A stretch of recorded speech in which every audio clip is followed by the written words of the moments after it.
They can't do it. Yes, indeed. I left 1975, I came to Moldova 79, and the rest riot. Those who take honey with a pinch of salt and the juice of one orange and one lime. But from 1975, Yes. we are in 2023. Say that again. You know, some people believe that nothing good happens unless they do it. Yes. There are a lot of good people in the market, but there are a lot of bad ones too. Why do I pass that stage already? I passed that stage. Brother Kear can something. Most of our people here in Liberia can respect people. Today we like you, you will remain there until otherwise we try to stop you. Our great Liberian football, the greatest, the best lone star ever. That last week is very people from the town came to me and gave me cola and white chicken. They say when somebody abused the only in your mind. But my financial support with our government. Why you can do it? Why you can do it? Good morning, Liberia. Welcome to Kear Morning Live. Here's Daniel Rogers, the sheriff, the voice of the people, speaking truth to power every single morning. He has no fear, no favor. He stands for what is right, calling out the wrong, bringing justice to the light. KML Morning Live. It's KML, Kear Morning Live. The sheriff on the mic. The sheriff from the Mac, on the Mac, He behind the Mac. the voiceless. Good morning, Tuesday, 21st July, 5 more days to 26. Good morning, folks. This is Kear Morning Live, KML, Kear Morning Live. on your station. Kear Morning Live. Of course, it's Kear Communications Network, The public court of FM 95.9. Eric. We are credible, factual, Court of we are balanced and timely. Eric. Welcome to the Tuesday morning presentation Of opinion. on this 21st day of July. No food for lazy man. Court of opinion. I'm the sheriff in the Code of Public Opinion. D-Day for Samuel 2 and order. The judge is going to decide as to He is the sheriff. live by or go by the acquitter, because after investigation, the analyzing Truth. of the call log and other issues and the trades and spills put together. At 2 o'clock today, the judge will hand it down No favor. the verdict after the decision after the investigation. Would 12 go back to court or would the judge? He has accused the Vice President Kuhn The sheriff. of interfering. Keeping truth. It's all coming up. Reparation. He is the voice. Would the Liberian people get reparation? It Courage. is happening right now in the Gambia, happening in Sierra Leone, where our government Kear Morning Live. is Kear Morning Live, KML. My name is Daniel Rogers. 5 minutes past 7 o'clock on a wet Tuesday morning. Public court of opinion. The sheriff. In the public court of opinion. The sheriff. In the public court of opinion. The sheriff. In the public court of opinion.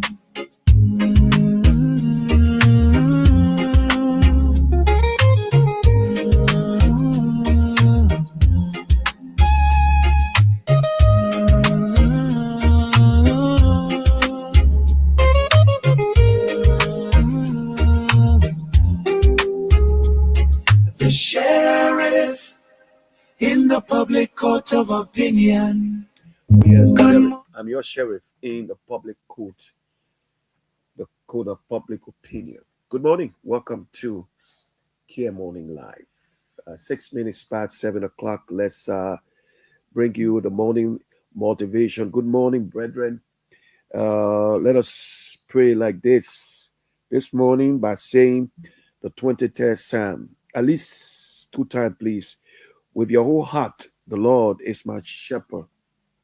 I shall not want. He make me to lie down in green pastures. He leads me beside the still water. He restored my soul. He leads me in the path of righteousness for his name's sake. Yea, though I walk through the valley of the shadow of death, I will fear no evil, for thou art with me. Thy rod and thy staff, they comfort me. They comfort me. Thou prepare a table before me in the presence of my enemies. Thou anointest my head with oil, my cup runneth over. Surely goodness and mercy shall follow me all the days of my life, and I will do it in the house of the Lord forever. Let the redeemed of the Lord say amen. Thanks to, of course, Martimo Zulu Woogie. I hope I got it. Sumbo, what a name. Well, I'm kind of under the weather. Let's pray for a speedy recovery of my madam, having matter HT, aka HT here, had a surgery on his eye, successful surgery, but we pray that he recuperates soon. Well, like I said, we also got a commentary coming up, written by Boniface D. Satu. The commentary from where we sit, why President Bouakar's competitive mandate requires broad leadership. It's coming up. The issue of reparation. The people of Gambia are paying reparation to the victims of Yaya 20 years rule. The people of Sierra Leone also reparation. Liberia, the international community and partners are also calling for reparation for victims. 250,000 people perish. It was recommended 2009 or 2009 that the government of Liberia pay reparation in the tune of $500 million. That has not happened, but the people of Sierra Leone have taken the lead, paying reparation to those victims. So it's coming up right here on KNL Kear Morning Live on the People Station. Now, let's begin with Samuel Tue, former finance minister, who is accusing the vice president, Sekou Fofana. Good morning. Good morning to Bielkota. Good morning to all of you following. I want to say good morning to you. Share the video, of course. Our Facebook page, KCN TV, our YouTube, Kear Network. Of course, it's right here. Follow us, share the video, listen. Of course, we're here until 10 o'clock this morning. My name is Daniel Rogers, and we're keeping trying to do everything possible to make it right for our country. But let's bring you this story. So Gambia begins pay reparation. We'll bring you this story. On the flip side, coming up is the local dailies. Let's start with this story. Liberia, Tue accuses VP Kuhn of pressuring judge to revise acquittal ahead of key ruling. Willie N. Tokpa reports. Former Finance and Development Planning Minister Samuel D. Tue Jr. has accused Vice President Jeremiah Kuhn of directing Criminal Court Judge Usman Fekar to overturn the juror's verdict acquitting him in a high-profile economic sabotage case, escalating political tensions ahead of the court's expected ruling. In a lengthy statement posted on his Facebook page on Monday, Tue alleged that Vice President Kuhn instructed Judge Usman Fekar to set aside the juror's guilty verdict on what he described as a bogus, porous allegation of juror misconduct, despite claiming that the judge had found no evidence linking him or his lawyers to any wrongdoing. To further claim that his sources informed him that the government has spent weeks divided over whether to challenge the acquittal, with some officials and members of the judiciary allegedly warning that overturning the jurors' verdict will undermine the independence of Liberia's judicial system. Deputy Sheriff is here. According to Twe, his intelligence indicated that the government's final decision was reached last Thursday following what he described as extensive discussions and a national security assessment. My intelligence informs me that final decision was handed to George Feka last Thursday after a lengthy government discussion on the pros and cons and after a national security assessment 12 wrote. The former minister also alleged that some government officials and Supreme Court justices had questioned against revising the acquittal, arguing that doing so will create a dangerous precedent, a few perception of political persecution. Deputy, good morning. Good morning, Sheriff. Good morning, Liberians. It's good to be back here this morning after a very good morning, Sheriff. You need to, okay. Sleep? Yeah, okay. Go ahead. No, not yet. Okay. What? Okay. Good morning, Sheriff. Good morning, Liberians. It's good to be back here after some time due to a whole lot, which we cannot say here, illness inclusive. But well, we are grateful to God that He's on our side, and once there is life, there is hope. We're committed to doing what we love doing best. Okay, so let me just continue. Then this is today, as you may be aware. Yeah, the other the judge. Yeah. I will give my own opinion on this. Okay. Because Usman Feka is one judge that has so much respect. Okay. Even though Justice Chimos Kaba. Mm-hmm. You know, yeah, this. So yeah, because George George need to do something. George, please come. Usman Feka is a very fearless judge. Mm-hmm. For the vice president to get on the phone and tell George Feka to overturn a decision. But yeah, I'm not seeing. Yeah, we need to face each other. Okay, so just reposition. He further claimed that Vice President Kuhn responded by saying that, quote, winning election is more important than protecting the rule of law, unquote, to provided no evidence to support the allegation. To maintain that the jurors' verdict had already cleared him and insisted that Judge Feka's only lawful option is to issue a certificate of freedom. Quote, if he refuses, I will submit to no bogus political trial in violation of my constitutional rights. To declare, quote, I'm a free man. The former finance minister also accused the government of attempting to manipulate the judiciary for political purposes and warned that any effort to overturn the acquittal will mount to an attack on Liberia's constitutional order. Deputy, are you listening? Yes. Framing him as the target of political persecution, to vow to resist with what he described as government interference in the judicial process and said he was prepared to become a freedom fighter if necessary. Wow. To announce that he will address the media following the court's ruling.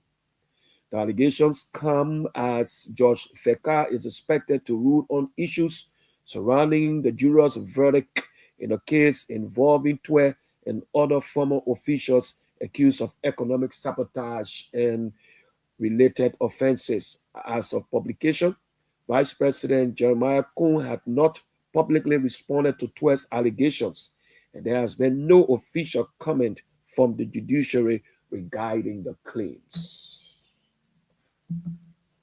So there's speculation. Mm-hmm. According to former finance minister Obed, mm-hmm. he got intel that there was this debate, government officials, quoting to where he said, the vice president, alleging that the vice president said, election, is more important than upholding the rule of law. Yeah. He has accused, but as of present time, the vice president or the office of no official response from the government as to where we are now. Such an allegation. It's a grave allegation. Yeah. That the judge is about to rule. And a former finance minister, he said, and one thing he said, I will become a freedom fighter. Meaning what? I will not submit to any bookers. So pre-judicial or? Well, I don't want to term it as at that. Perhaps. Okay. According to, he's accusing the government. He's the vice accusing president. The vice president. And sorry. There's some the vice president is a officials, part of the government. And some officials, so they are divided. Yeah. Some say the equator should stand. And others believe say that no, he should go. There was Jewett temporary. There was Jewett temporary. So there should be a retrial or it should go. So that would be left with the judge. Yeah. As per and the analysis on the call log or other issue on statement, written oral given by the jurors, some who were accused. So it is left with the judge today. But do you think, in the interest of the public and justice, is it fair for the minister to come and say, predicting what the judge will say? Well, no, they shouldn't, and it is not usual to do so. He did not say it when they were handing down the jurors' verdict at the first time, but he was acquitted. Okay. So at this time, to come back and say, okay, this is what I have gathered. Tue is not, for example, small. He's a reputable person in the country. I mean, the former finance minister, former head of the economic management team, who sits on the joint security very well, who sits at a very there are people, right, who will talk to these people. It's normal. It's a normal practice as well. But is it true that the vice president plays a court to the judge? That is a technical question for one to answer and think about also, right?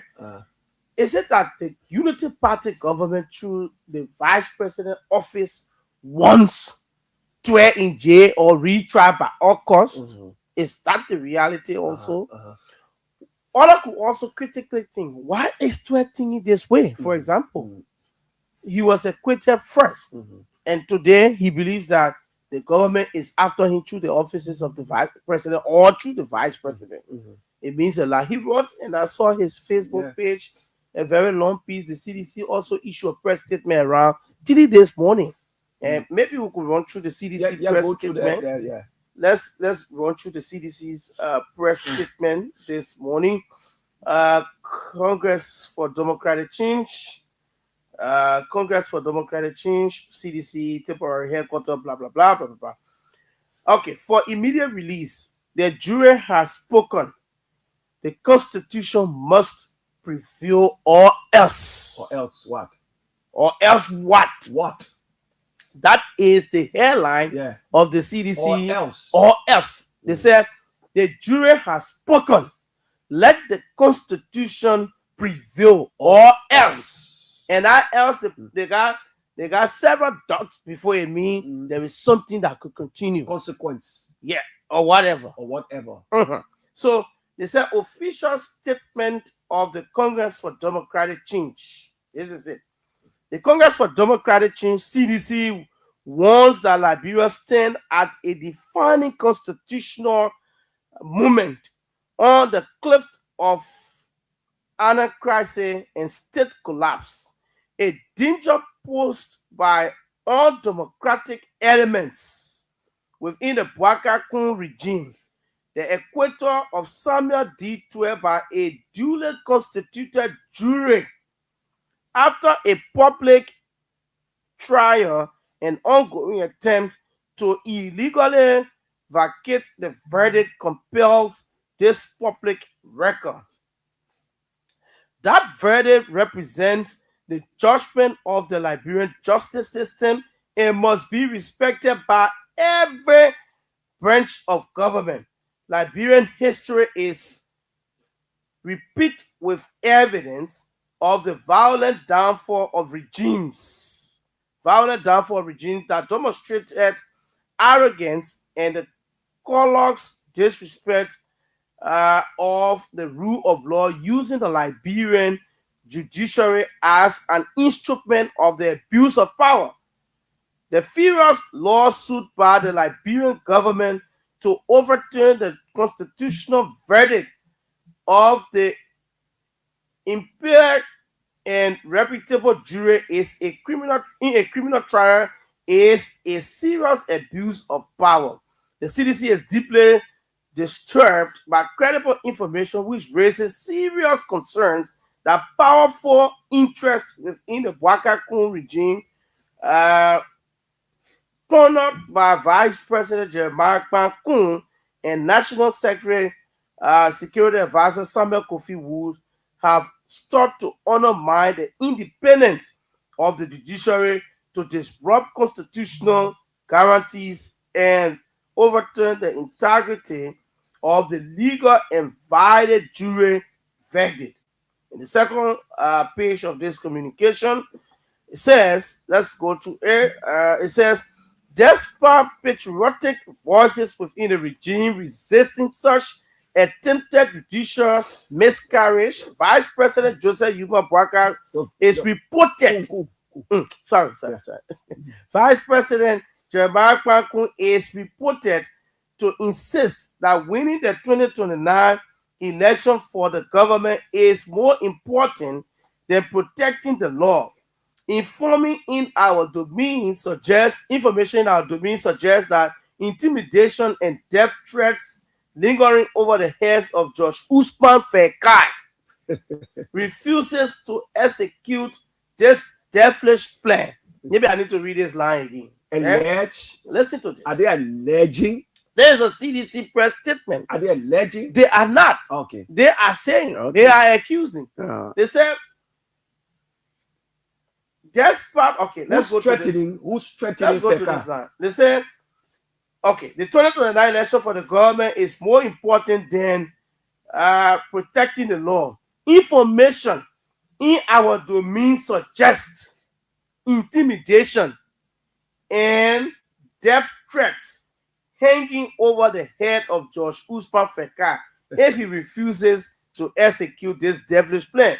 They are threatening the vice president. Who's going to kill him? They are threatening the vice president that he is consistently threatening, intimidating the judge, Usman Fekai. So that the vice president allegedly intimidating the judge if he don't give that ruling in favor of the vice president or the government, he will be killed. That's what the CDC is saying.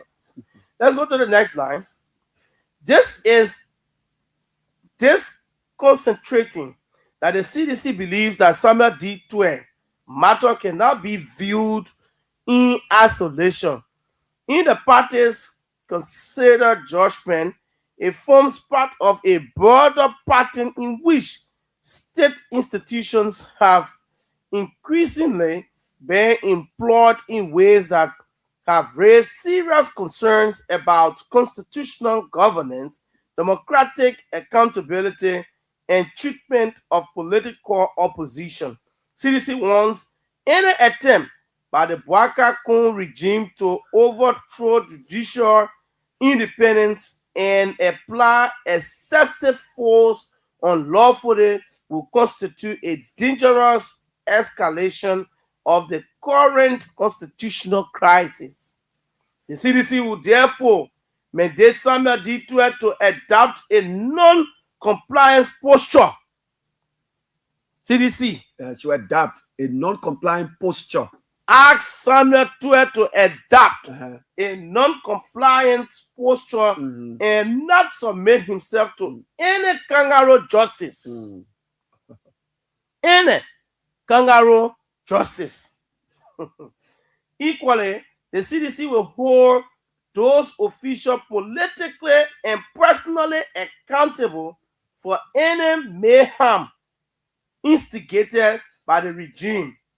Our first intelligence is to the Constitution and to the Republic. Our first allegiance is to the Constitution and the Republic, not to any concise or cocaine regime. Cocaine. Drugs? Yeah. So they're accusing this regime of being a Yeah. regime of cocaine. Said, let me read the line. Mm. Our first allegiance is to the Constitution and the Republic of Liberia, not to any cocaine regime.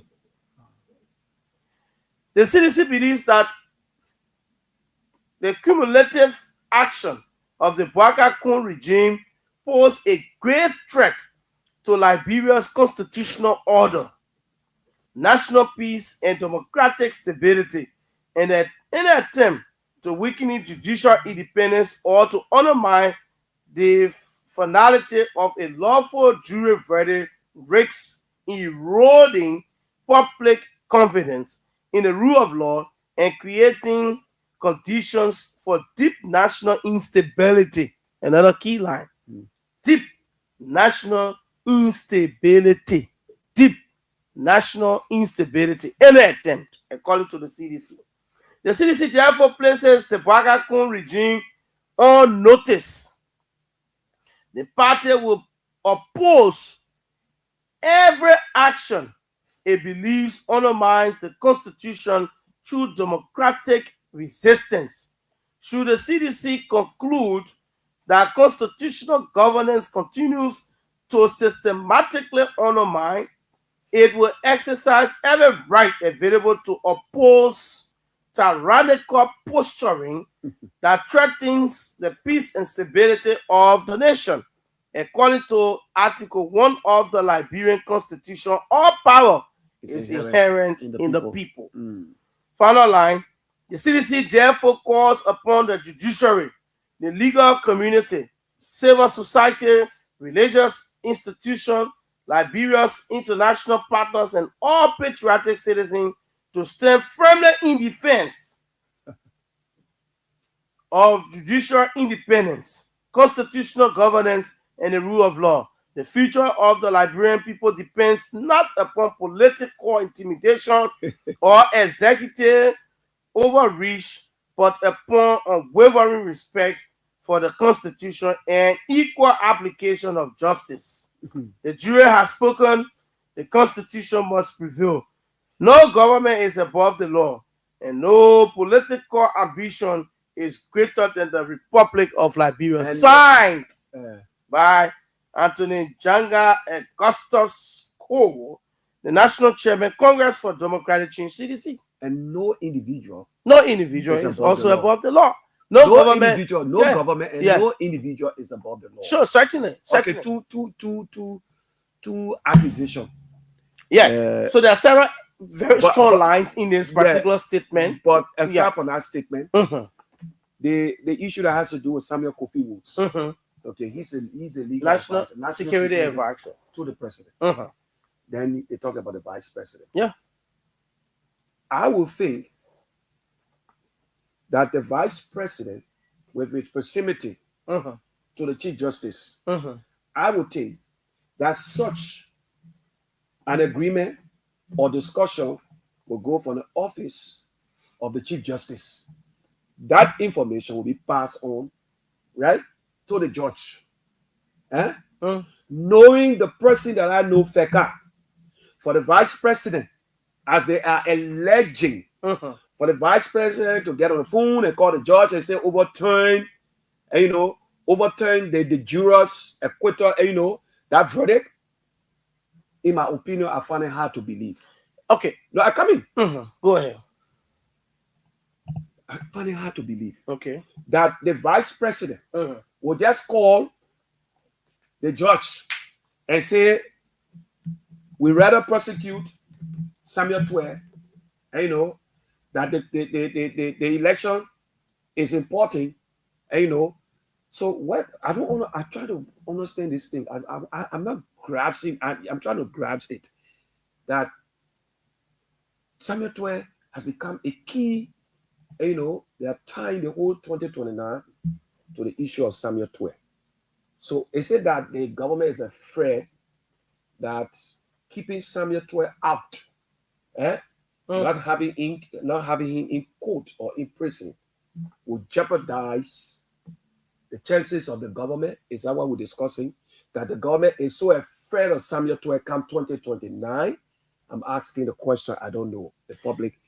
There are several things that have interplayed, Sheriff. In all fairness, so I won't let that you come. Okay, go ahead, and then I'll come. Okay. The vice president, although we are yet to get his response on this matter, he has been accused of taking, calling. But then, what can we also say? Disrespecting, not respecting the Constitution. Who's guilty of that? Obe, let's go back a few years back. What happened? So let us not pretend as though that we are so galling and we respect the Constitution. Then we bring the issue of Cabinet Jane. Obe, you know where I'm coming from? Because you're talking about respecting Article 1, right? That all power is inherent in the people. We know what you did. But for me, the former minister is alleging that the vice president, the second most powerful man in the country, placed a call, or ministers of government, officials of government were discussing and they are divided on the issue of Samuel 12. The government,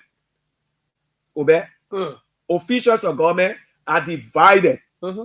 One on the left, one on the right. The equator should be upheld. The equator, no. Let's go back for retrial. Yeah, so let's hear. We'll go to the public. Yeah, it is a normal. It's a normal thing within the governmental space. Officials agree and disagree legally, personally, politically on issues. There are people in the Unity Party government that still have friends, or they are still friends with people in the opposition. So sometimes that relationship, first of all, comes in. That's one. Two, there are some people with legal minds high within the government or governmental cycle. What are the past government or president happened before? It is happening now. It will continue to happen because we are all humans. So there are also people with high acumen, legal acumen, will say no. We think that if the government will proceed in such a form and manner, it's going to be against the government. If the government does wrong, let's say it. And it's not because it is Samuel 12 or former sedition. So by all costs, it means he should be guilty, even if he's not, to a trial, constituted trial, for example. So there are other elements within the government that will also say that. And there are others in the government without legal minds, without rational thinking. They bring in political sentiment to the matter and say, no, this man should go. No, Twe did this, he did that. They see it on or just ordinary note that in their mind they believe that this should happen by all costs. I do not find it not 100%. Anything is possible, right?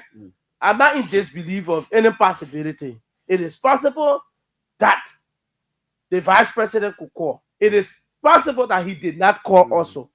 Now, it depends and left with the judge to make a decision. Can the judge pick up the vice president? I'm coming. Can the judge pick up the vice president call? Yeah, it's normal. They're going to talk. He can listen. Will he take the action or instruction? Does it work directly for the vice president? No. He is a legal, reputable, like you say in your word, let me borrow your word, fearless, no nonsense. That is the exact word. No nonsense judge. So if he applied what the law says, looking at the preponderance of evidence before him, abuse before him, cross-examining it, sitting in his chamber to make a decision for his family, and also those who represented Twe. Yeah, there were representation lawyers representing Twe. Making the case. Making the case. Good. Yeah. The sense I wanted to bring to the disco this morning, there are a few powerful lines in the CDC press statement, which we're going to run into one or two excerpts.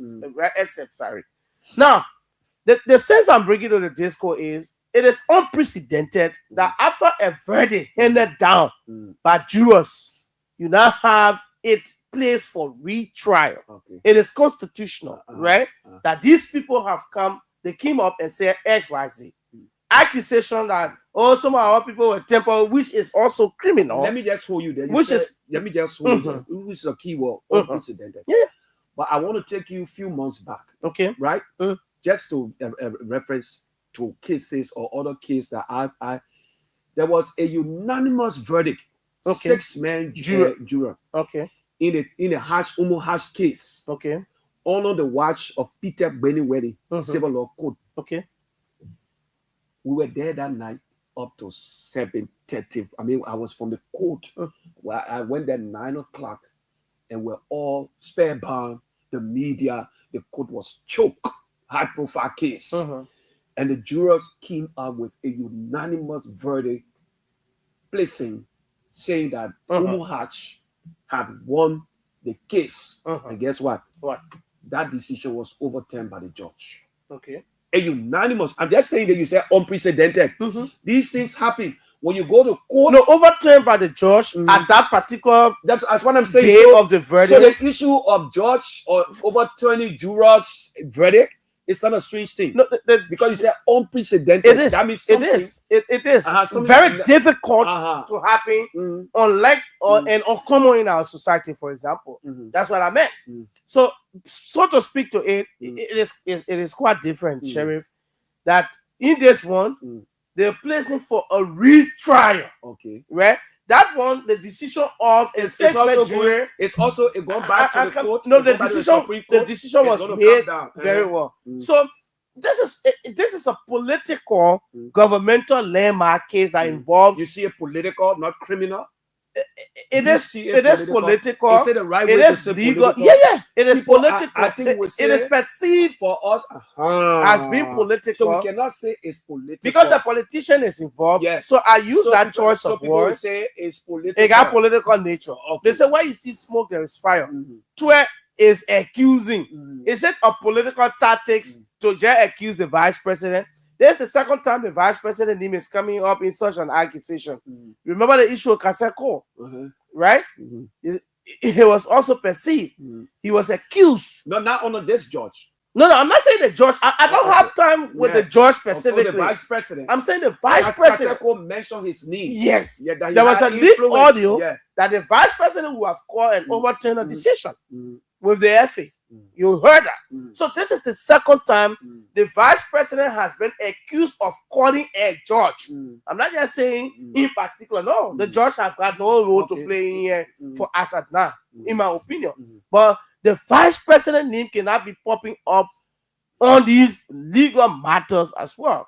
Remember the gullibility of our society. Even though the truth is stubborn and the reality could swing in, but the society, Sheriff, is so gullible to the extent that even if there are allegations, they're just running with it. Yeah, like somebody say, okay, I'll carry Obed to the city court. He stole my car. He did this. So if someone hears that out there tomorrow, they say, okay, yeah, that's true, man. Without finding out and knowing what is right, it is a very difficult situation. And in our country, Obed, people come, they say, they call on the radio. Yeah. I get facts. Yeah. I got a fact. When you ask them, say, send it to us. They don't send it. Or if they are called for questioning, then that is when now they say, oh, I mean, anyway, it's a high profile case. So let's learn on it. Those two lines, key lines you wanted to touch on. Yes, with the CDC. Yeah. So the public appreciate what we are discussing. Great. Yeah. The CDC in its press statement said two important things. And they are coming in defense of Samuel Twe, right? That with the intelligence raised by Samuel Twe. Like Twe posted last evening again. Before the earlier post, let me see. He posted another one. Yeah, it was quoted by a local news. Say, I will not submit to no bookwor's political trial in violation of my constitutional right. So, Samuel Twe still believe that he won. He was vindicated. So he's trying to say that alleging the government is overturned. It means that he taking anything negative. Yeah. whether in the wisdom of the evidence before the judge, is correct to that of the verdict from the jury, that yes, indeed, it was tampered with. One of the reasons why you have VAR on the field is to what? Check the decision of the referee, right? Yeah. So it could say go, the ref blow, VAR say no. We review it. We review it, not true. So that could be the defense. So who is the VAR in this matter? The judge. In my opinion, the VAR is the document before the judge, the evidence before the judge, and then the judge come out, review, and gave his decision. So with all these allegations, in case the judge come up and say Mr. Twe is finally acquitted as well. No. So the judge said, okay, as based on the previous decision by the jury will uphold, yes, Twe is a free man. But the way the matter is going, I don't understand. Because anything could happen. To predict or based on the alleged call made by the vice president, and I think the vice president should react. Oh, yeah, sure. So, he should. There's a grave allegation. Yes, because silent means consent. Sure. If he's silent on the issue, like you said, look, Obed, this is what I said. And I always say, these two parties, the green and the blue, Obed, they take you nowhere in the country. Green and blue men. Yeah, because assuming Waka leaves, United CDC comes back, it would be the same. Guess what? They will drag that one to court. Yeah, sure. They want to prove a point and pay debt. Yes. Yeah, sure. They will pay back. That's all that will happen in this. So it will just be, we're not going nowhere, Obed. We just, so we want to land on the issue because I want us to also discuss, or we go for the flip side. Yeah, this issue. This is a grave issue, and so we need the Liberian people to participate on this particular matter. Yeah, hold on. Yeah. So what do they make? So, okay, you have the two lines I was trying to get. Just to go to. Yeah. So the CDC said there will be, if in fact the first line of this press statement is said, the jury has spoken. The Constitution must prevail, or else. What do you think that or else would mean? Or else what? What would the CDC do? And then if you come back to another paragraph here, they said the final one, they said the CDC said they will not bow down to any cocaine regime, drugs regime. The CDC, they will not. They again accuse the government of being into drugs, even though the government through the executive mansion refuted media claims that there's not a cocaine state, it's not a drug state. But the CDC has re-emphasized accusing the Unity Party government of being a cocaine government, drugs government. And so they believe that all of these things are done and orchestrated by elements in the government. So these are people, the Unity Party and the CDC, fire and says, for example, right? If you want to say that. But if we bring sense to the disco this morning, what is your take about what has happened? Minister Twe believes that the Unity Party people, they've been debating over his acquittal, and some elements in the government has been disagreeing with each other. Others say he should be acquitted, founded by the constituted jury committee that handed down that particular verdict, acquitting him of all charges or criminal offenses through the case, the just ended case. And others believe that he should be prosecuted, retried, and sent to jail for his involvement. He's also accusing the sitting vice president of the second most powerful man in the country, of calling the judge. Yeah. What's the take, fellow Liberians? Yeah. It is a critical one, but what is the take? Yeah. Call the numbers. 07779599959. Okay, let's take our first caller. Good morning. Good morning. Yes, morning. sir. My name is Samson Gondo. And you call from where? I'm calling from Sinkoff. Go ahead, Gondo. So, thank you for the discussion this morning. But I have a little different view on it. So, there's something that usually happens in the country, right?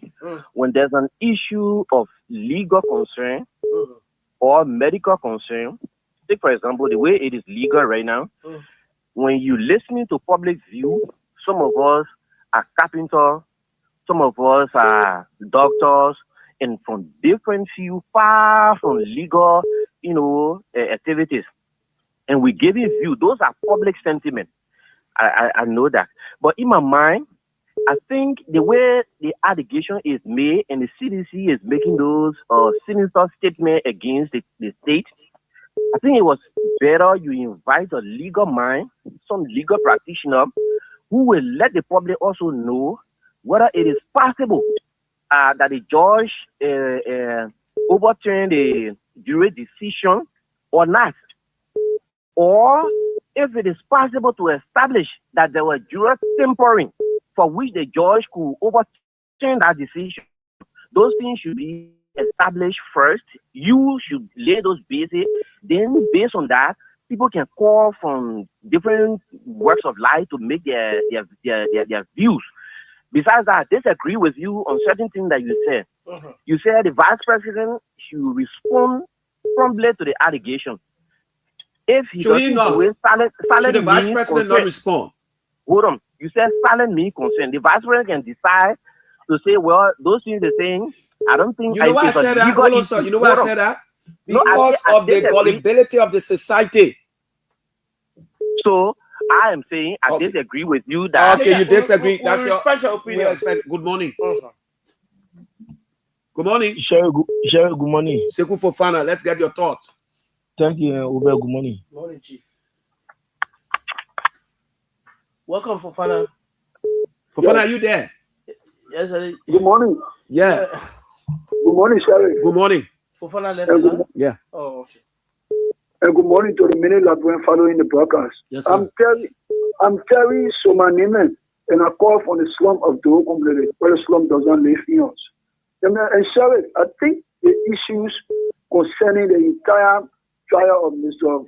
Twe is of growing concern because, Sherry, if you can recall, the Solicitor General was allegedly accused of having an affair with somebody who have been formed part of the jury. And these issues, I think Mr. Twe is a free man. The government in totality need to understand that the fact that the jury have wait. It's the jury. The jury. Yeah. But listen, Somanime, you mentioned the Solicitor General, the SG. Well, what role did that, how did it influence? Right? Because how did it influence the trial? Because if true, the SG was seeing one of the jurors, then would have had a gated verdict because of the SG influence and relationship with the juror. How does it connect? How does it connect? Yeah. How? What I'm saying is that the SG it is a lead prosecutor arm of the government. Sure. And for the matter of fact that one of the jurors have been allegedly accused the SG of having an affair, and the entire case was seeing that. So this is what we're saying. Let's leave that aspect for the sake of our platform. Yeah. On other platforms, you can you can do it. Thank you so much. For us, we want to talk about the substantive issue here. Let's go. Let's take this caller. Yeah, go ahead. Morning, welcome. Good morning. Good morning, Sherry. Yes, sir. Pati Koman. Thank you very much for that recognition. Good morning, you need the party in the lecture. Let me comment you for the topic. Sometimes we need to be careful. No politician will always remain politician. Me, I know what Twe is saying, that's not true. Twe, in a country here, when people trying to say, oh, but all government want to see Inji. Today in Osa, nobody put Inji. So, like that, Twe trying to, because today will be the ruling, just say, oh, I will just call it bad president, because if bad president been targeted by Mussolini, young guys feel that they may a threat to them because they may inherit the presidency. So, but other people also believe that Samuel Twe is a threat also to the government. What? But Twe and the vice president are running for the same position. He has influence. Anything that the representative or senator position in this country. But Twe has influence amongst the young people. They play Twe have influence. Okay, thank you so much. Good morning. Sherry, good morning. Sekou Fofana. No, this is Mobile Zagama calling my single this morning. Okay, let's hear you, Zagama. What's your thought? Sherry, thank you very much. Sherry, the statement from the CDC, for me, I support it 100%. You support the statement? 100+%. Okay, all right. Sheriff, this government is not owned by any individual. This country is not owned by any group of people. This country is owned by the Liberian people, and it is governed by law. No one is above that law. Samuel 12 was taken to court by the government of Liberia. Bureau partner was set up, and they went through the investigation. Who provided security for the Jews? Who jurisdiction the Jews were under? The government of Liberia jurisdiction. Yeah. Sponsored by the government. Now, the Jews came out and said this man was not guilty. And we are living witnesses. Before even the United Party could win election, Samuel D12 was their target. They told you and I over and over that Samuel D12 was a criminal. They will put Samuel D12 in jail. Now, the issue about what the CDC said about the United Party government being a cooking government, it is not false. You and I will just saw this few days, just from Thursday to Sunday. When you say it's not false, where's the evidence? Now I come in and share it. Yeah, you got 30 seconds. Too many calls coming in. Share it. Now, you and I, we saw the police RG secure shot and seizure warrant from Mobile Molu in less than 24 hours. But the issue about the $19.2 million drug at parking residence, there was no police deployed at parking residence. Does that indicate clearly that this government is a cooking state? Thank you so much. Thank you. Good morning. Good morning, my baby. Good morning. Yeah, let's hear you, Sekou. Thank you, Sekou for from Baji Faji. Also, let me say this, Sherry. You know, platform like you need platform. We can use some word, but the thing that coming from Samuel Tour is, I think, in our comfort to say if that person is so that powerful, why you not coming to tell the first case? Why the first one? Why the at the time you listen to the logic? And so if the vice president is that powerful, which is powerful, but to arm twist the judge, why first instance it did not happen? This is why now have the second. Does it suggest that it can happen the second time? Hello. Yes, Sekou. Yeah. Does it suggest that it can happen the second time because it did not happen first? So what interest the vice president have in the case? So what is your take? What is your take? Who is if not George? Who needs to? No, I'm coming now. When if they're not George, who needs to in the country? Sorry. Yeah. If they're not George, who needs to in the country? No, that's not an issue, man. Fufana, let's discuss. No. Who needs to in the country? Somebody got to. So what are you saying? Yeah, what you saying, Sekou? So what I'm saying, to have nothing to the government, neither in case. Okay, thank you so much, Fufana. Let's take DJ Constant. Constant, let's hear you. Obra and Roger. Look, the funny thing is, this is DJ Constant anyway. The thing is, let me butcher Fufana. You see, the point is, what 12 was, I will use the word temporarily excuse for that allegation. Temporary. He said 12 was temporary. I will use the word temporary. Why? Yes, why are you saying so? Yeah, why, Constant? Because here's the funny thing. What they played there was a basketball game without a referee. Oh. You and other people were accused, and the judge slightly acquitted you and how other people accused not the judge. Not the judge. The judge only read the verdict, the decision from the jury. The verdict. That they came back and saw that they were being, overhauled. Actually, I find a word to call us overhauled. And then they went to the court, called them back to get some secret information that you must not know. Meanwhile, Samuel told my good friend were around pressing the court. What Papa said, if the vice president had that influence or had that power, I mean, from what I could have been acquitted, he was going to prove guilty on the spot. Why should the vice president go to bring my case of finding guilty at this time. Let's take another call because the lines are bustling. Good morning. Yeah, good morning, Sherry. Good morning, Good morning to your colleague. Sarah Bar calling for justice. They concern Librarian for justice. Colleague and Sherry, thank you this morning. I'm not with Bob because it's probably the money I receive again. No, but this is what we do. We keep you in bed until 10 o'clock. Yeah. Thank you very much. No, let me tell you, when you never on show, they want to talk something that they know is true. They want to say it. Then we come after we concern Librarian to counter that defense. To counter that debate and correct them. Let me tell you, let me tell you, President Jerry. Because the chief justice is a Kear man, and President was president. Let's not bring a necessity of travel line. We're not travel this. But I want to say now, the president in the church, the chief justice, president, the chief justice. But the judge is not from Nima, nor Gio, nor Mano. He's from Grand Cape Mount. No, Joy not from Grand Cape Mount, brother. The chief justice. No, I said the judge. They're accusing the judge. Not the chief justice.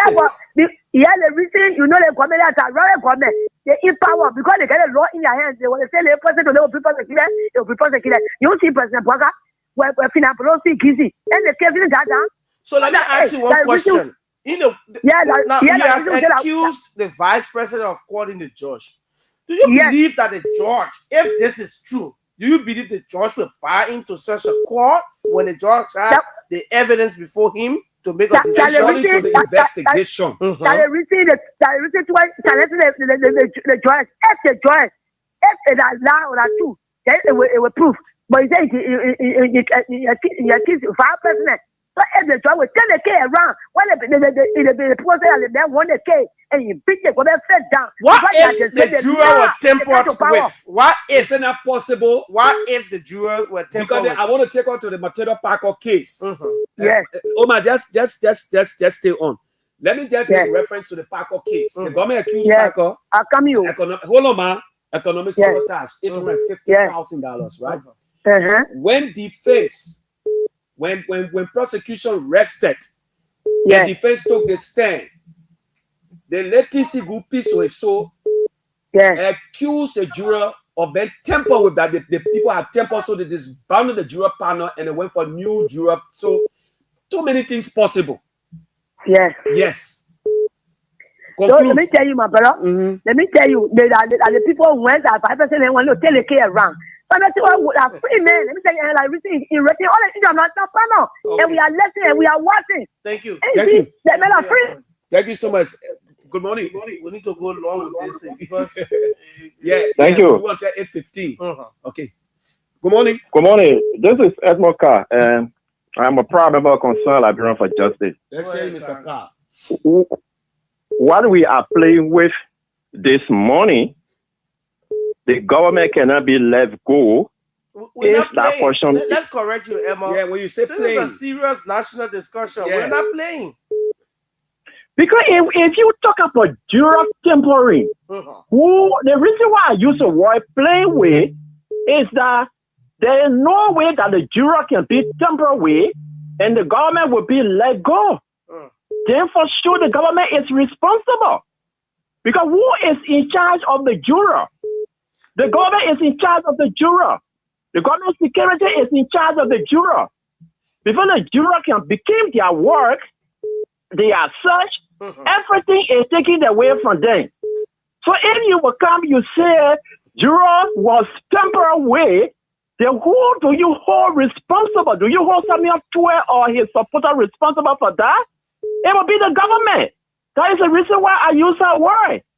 Because the scenario the sheriff was explaining, it happened in the case of Fonati. The people were not satisfied to some extent, and the juror, the case could not continue. But this one, the case was concluded. The man was announced as a free man. The juror went back into the community. Then they came back from the community to say somebody tempered with us when we were performing our duty. Thank you so much, Mr. Carr. Let's take more calls. Good morning. Good morning, Sherry. Good morning, sir. Where you joining us from? Good morning, Obert. So this is Mr. Really. So let me get my first of all, Sherry. Let me sharpen the contradiction of your claim. Which claim?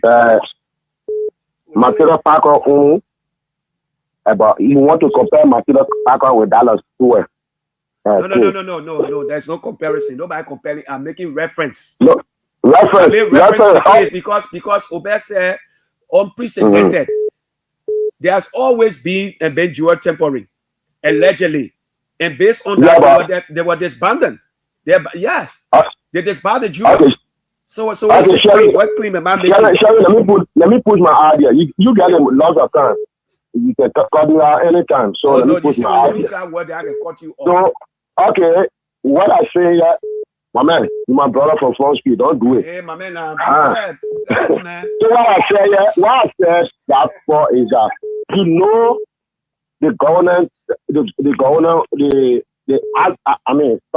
government issue from the material and dollar to it. It was on the spot material. It was on the spot when the people read how they play. Now let's come to the issue. Okay. What's coming in? So the Vice President, I'm sorry to say, this is the third time me coming off. Two in the case of other people in court and one hostile court.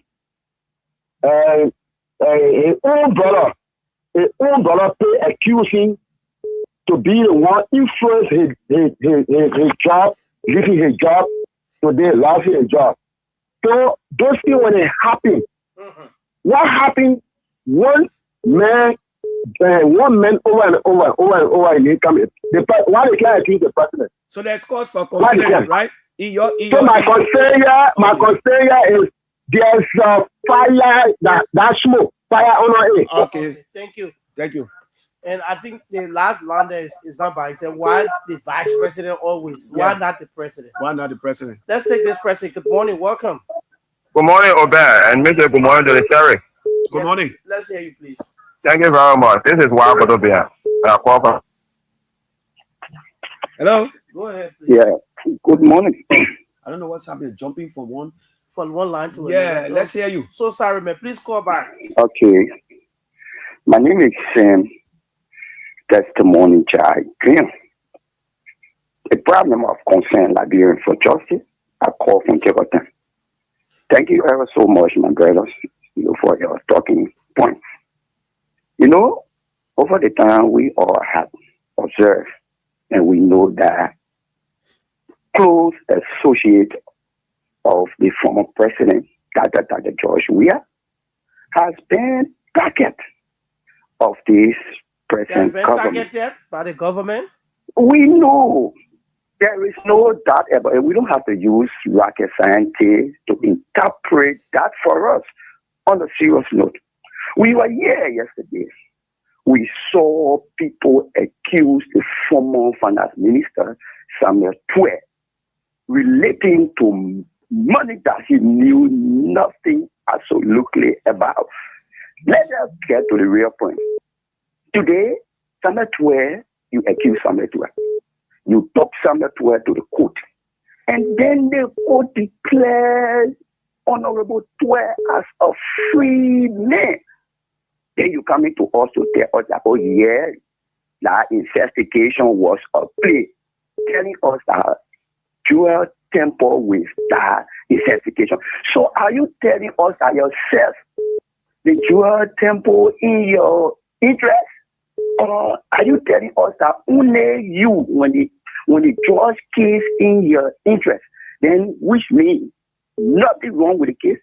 So the people, they are really, really playing with the Liberian people. Because today, if you're telling us that the power investigation, we're not saying you think that if they come up with another investigation that would be in your interest, you think other people would listen to that investigation?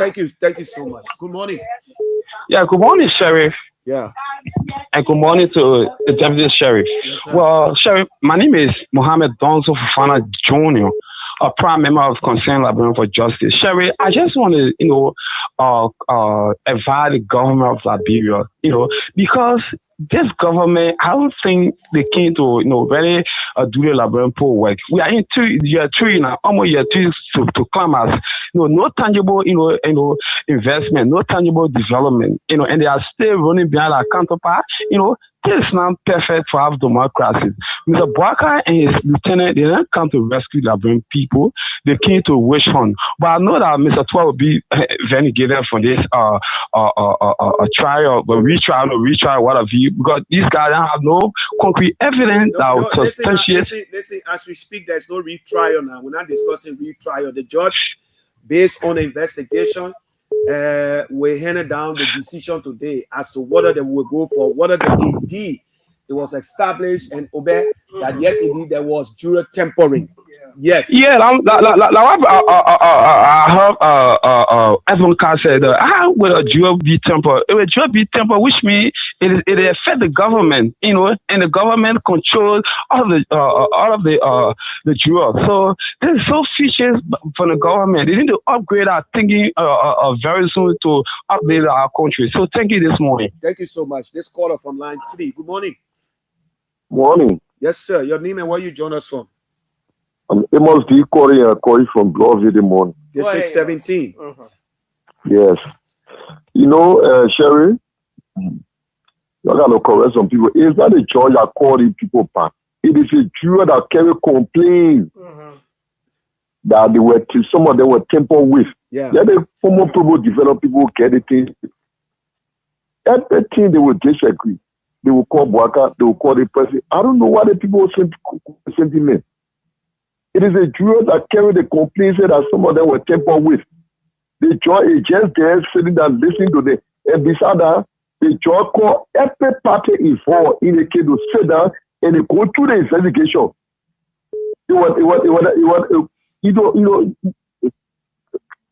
not in the house of Samuel Twa. Samuel Twa and a lawyer was sitting down. The government and the lawyer was also sitting down. The juror was sitting down and they went through the investigation. It was open. It was not any secret to prove the evidence that they were tampered with. That's the case. Thank you. Thank you so much, my brother. Let's take this caller line 2. Good morning. Good morning. Yes, sir. Let me provide correct information quick. Sherry, there was no juror that complained that they were tampered with. No juror. The juror was disbanded. They went in the juror community. They were no longer jurors. After 9 days, an individual, ordinary Liberian, he was never a juror, even said they were tampered with. So let me just try to erase that particular point that no juror ever carried complaint. So somebody that came for the clear blue scar and said he served as a juror and he said he was a juror tampering. Of course, because there was no juror, the juror was disbanded. So when you are disbanded, you are no longer a juror. So no juror can complain that juror was temporary. So let's get that clear and let the people get it clear understanding that no juror ever complained that they were temporary. The juror was satisfied, they came out with their verdict and they were disbanded legally. Okay. They went back to their family, they went back into the community, they were no longer juror. Thank you, Obey. This platform will get signed to all to make that contribution. So we respect your opinion. Yeah. But let's take 5 more. Then we get comments. Then of course you have.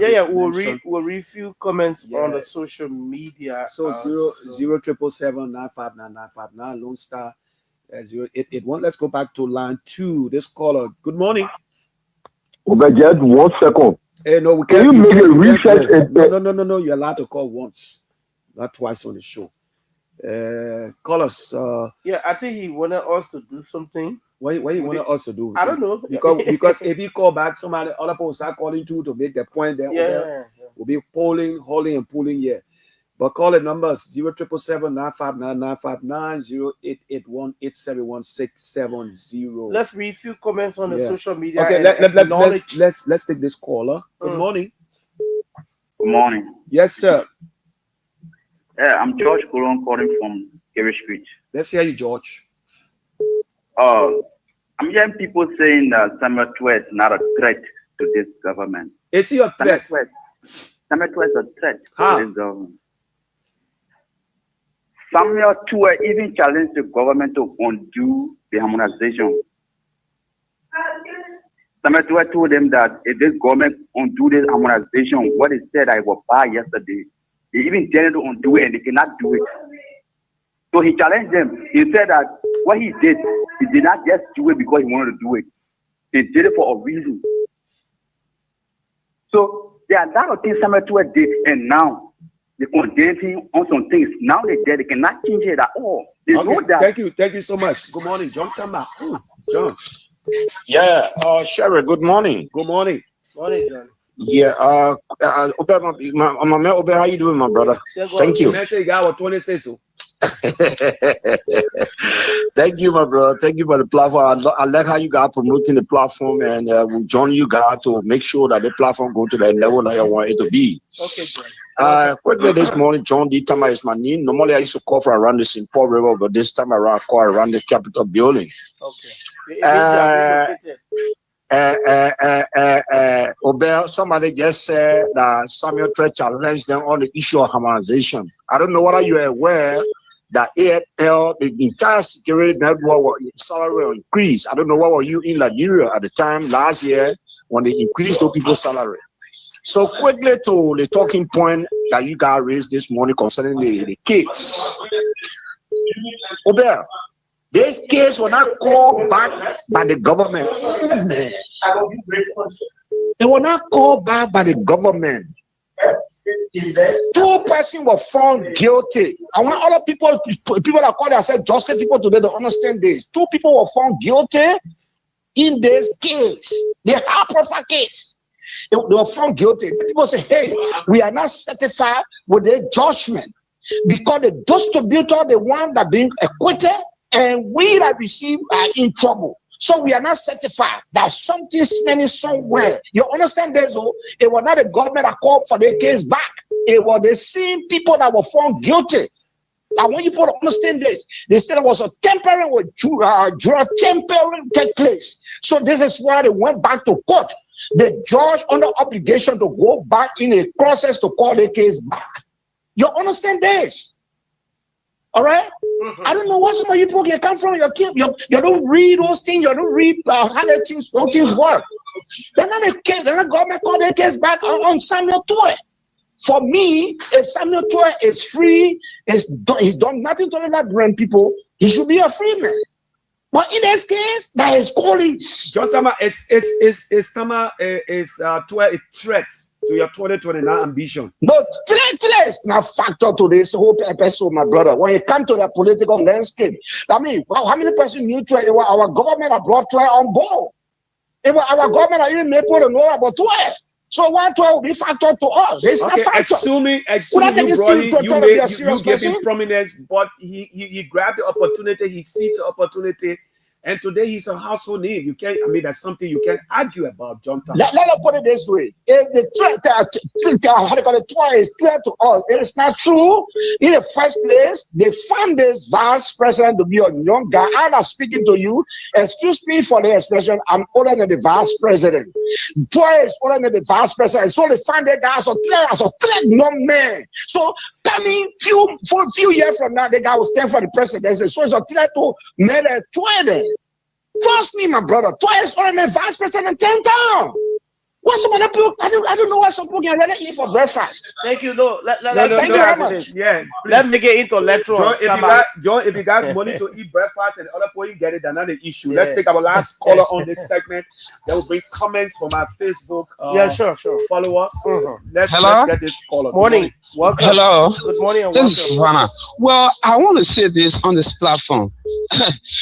Malcolm can never ever be president of this republic because he lack of leadership ability. So I don't want for people to be being accused, but I'm hearing people saying that Malcolm is small. Low down small. Understand? I say you're not fighting with anybody on the radio. No, I'm not fighting. I'm just expressing myself. I'm not fighting. I'm just they are saying that a buffon can be president of this country. No. We'll cut you off. No. Hello, let's cut him off. You guys are making serious mistakes in this country. We'll cut you off because of that. That's rudeness. The platform is not intended for you to insult people. Yeah, call the vice president a pouvoir. No. In fact, we will not even dignify that. And Let's we hope that when you call anytime, you will have to apologize. Or we'll give you yellow card. We'll give you. Or the ugly red card again. Let's go for the comments. Okay, so let's read some of the comments on social media and acknowledge our viewers. For those of you who are following us, Alhaji Aska Assam writes and says, "Good morning, Sheriff, the fearless and tough talking Obejiba following from District 17. One thing I know, the only and one threat to Unity Party government is nobody but we are. If it was people like, okay, let me get in. The only one and only threat to the Unity Party government is nobody else but we are. If there was people like Honorable Sir Joseph or Thomas Salah, I would believe it. So to should stop crying wolf. Government job comes with lots of challenges and consequences. He's playing politics, okay? Prince Wisese, I'm following from Ganta in Nima County. Melvin DeShield writes and says, watching the show from Europe, Doctor and OG, equal double trouble. Oh, okay. Melvin, thanks so much. Emmanuel S. Brown says, good morning, big brother. Good morning to you. Lord says, good morning. I am journalist Lord Saley, watching from Banjo Turning Point. Thanks so much for joining us from Banjo Turning Point. Felicia Selwyn says, good morning. I'm watching this evening. Where are you watching from? And it's good evening from your side. It's good morning from our end. Edwin K. Kukwe says, good morning. Watching from Newport Street, Monrovia, Montserrat. Thanks for the morning program. Thanks as well for using your data to follow us. Michael Fast Thinking Paul says, good morning, Obed and Rogers. I'm following from St. Paul Bridge community. Thank you so much for joining us from Dixon Seabold District 16. Mona Cool says, amen, amen. Jackson Arojala says, following you, family, a pleasant good morning to you and all of you following us. Share the video. Go to our Facebook page, KCNTV on Facebook. KCNTV is on Facebook. Click our page, like our page, and you get notifications whenever we go live as well. We're on YouTube. For those of you who have friends in the diaspora and other parts of the world, send in our YouTube channel. Our channel on YouTube is Kear Communications Network. We have a show every Sunday here on this radio. It is called Conversation with the Vision Bearer. Our CEO is on that platform, and he's giving out $5 US every Sunday for calling on the show. Imagine, just for calling. He reimburses your data, your scratch card, or whatsoever. So listen to that show every Sunday beginning at 6 in the evening, and you win yourself $5 United States dollars. Welcome to it. This is a newest sensation with the sheriff, the fearless as he calls himself, alongside the deputy sheriff, Obed Sebastian Jiba. We're here to serve you credible, factual, and timely breakfast every morning. Let's bring you these mentions. When we come back, we transition. The Liberia Electricity Corporation, LEC, is pleased to inform the public that it is collaborating with SYNAPT for the implementation of the smart metering program. The initial phase of this program will be carried out in Pinsville and its associated feeders. As part of the process, joint teams from LEC and SYNAPT will begin conducting community engagement activities and customer data collection within the targeted areas. The smart meter comes with several advanced features, including geofencing technology. The meter automatically shuts down and can no longer work if it is removed from its register or install location. Tempered alert system. The meter automatically sends SMS alerts to LEC, synapse and the customer whenever tampering is detected. Automatic token loading. Customers no longer need to manually enter token codes when you purchase your electricity, as credit is loaded automatically onto the meter. 4. GPS tracking capability. The meter can be located through its GPS system, identifying its location when stolen. Following the customer data collection exercise, LEC, Synapse, and LEC and Synapse will commence the replacement and installation of smart meters. Customers who currently have a meter possesses proof of payment for a meter or whose meter was previously stolen with evidence will have their meters replaced free of charge. Customers with our existing meter records will have their information collected and will be required to pay the applicable connection fees to be connected.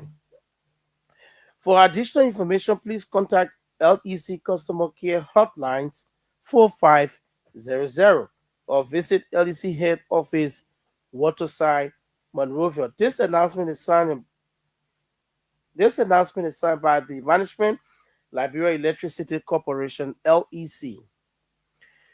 Advantage High School is pleased to announce that admission for the 2026-2027 academic year is now in progress. Entrance examinations will be held at 9 in the morning on the following dates: Thursday, July 16, 2026, Thursday, July 30, 2026, Thursday, August 27, 2026. The entrance fee is United States dollars 15 or 3,000 Liberian dollars. Applicants should come with 2 recent passport size photographs with a red background.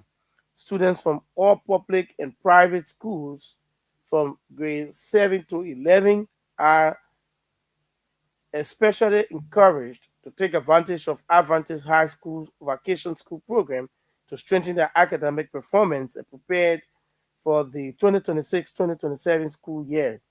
For further information, please visit the business office at Advantage High School,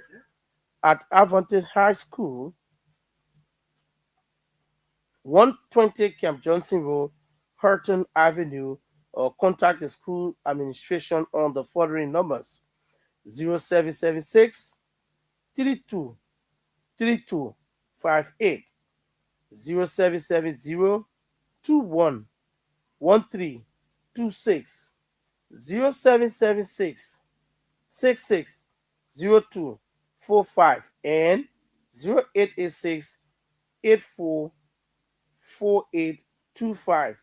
This announcement was brought in and signed by the administration of the Advantage High School. Those were the mention we had in our folder.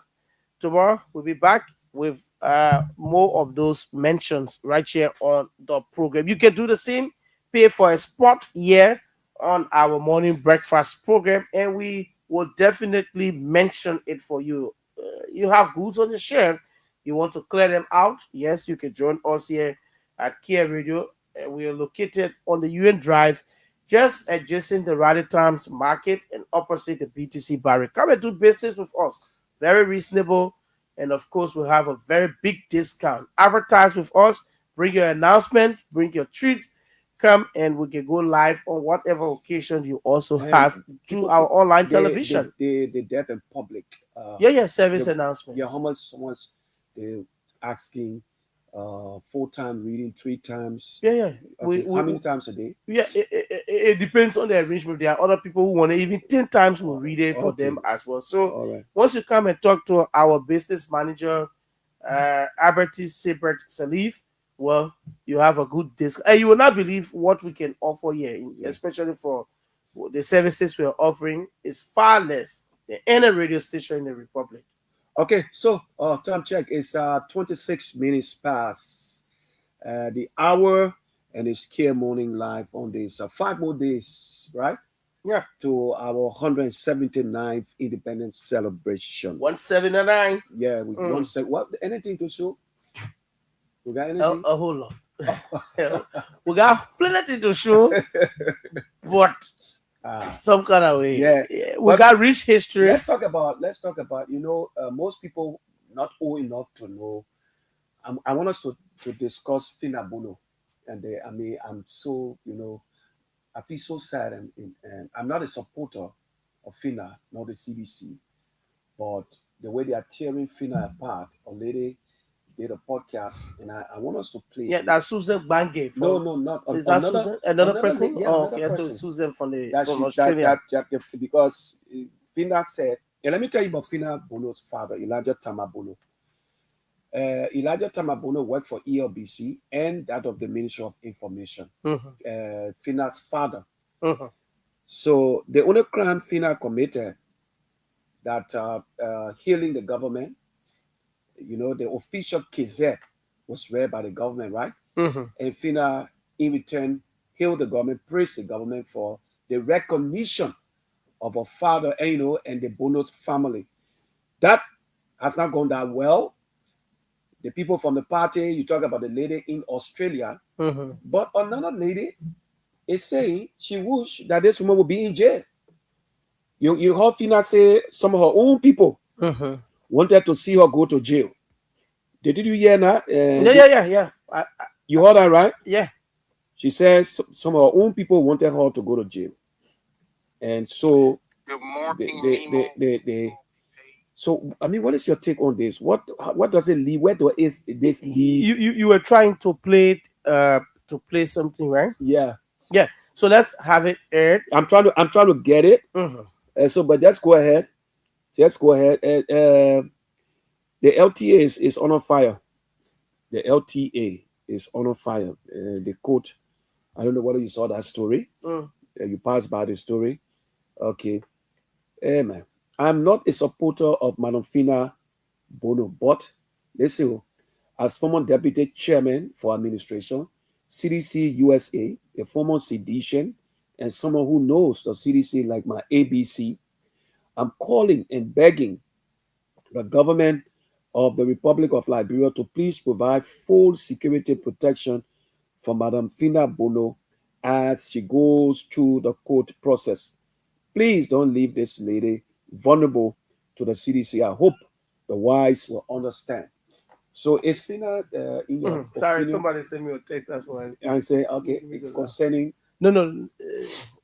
Okay, so I'm trying to get that story, the audio, but the guy he said he knows CDC like his ABC, a former sedition, and is appealing to the government to provide security to Madam Bono, that he fear, for her life. So I don't know where is this stuff. I save it. Yeah, but you listen to the lady from Australia. Now if somebody like Councillor Bala left and other individuals left the CDC, what would it mean for this lady to leave? What would it mean? What would it cost the CDC if Fina should leave? If Fina should leave, because some are accusing her now that she's praising the government because of the case, but does that in any way stop the government from prosecuting or investigating Madam Bono, in your opinion? Well, I don't think so. I think we have the audio. Let's see what she said.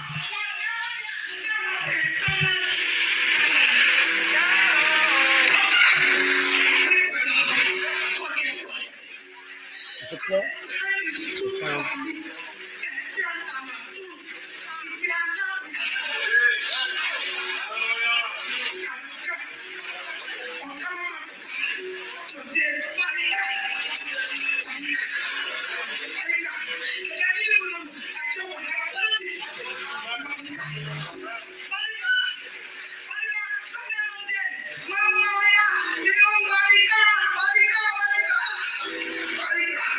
Because he's speaking Kisii. Say, Barika, thank you. Yeah. Who should say thank you to? Thomas Farah, the vice president. Okay.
Sorry, the audio is kind of muffy, but the message is clear, right? Yeah.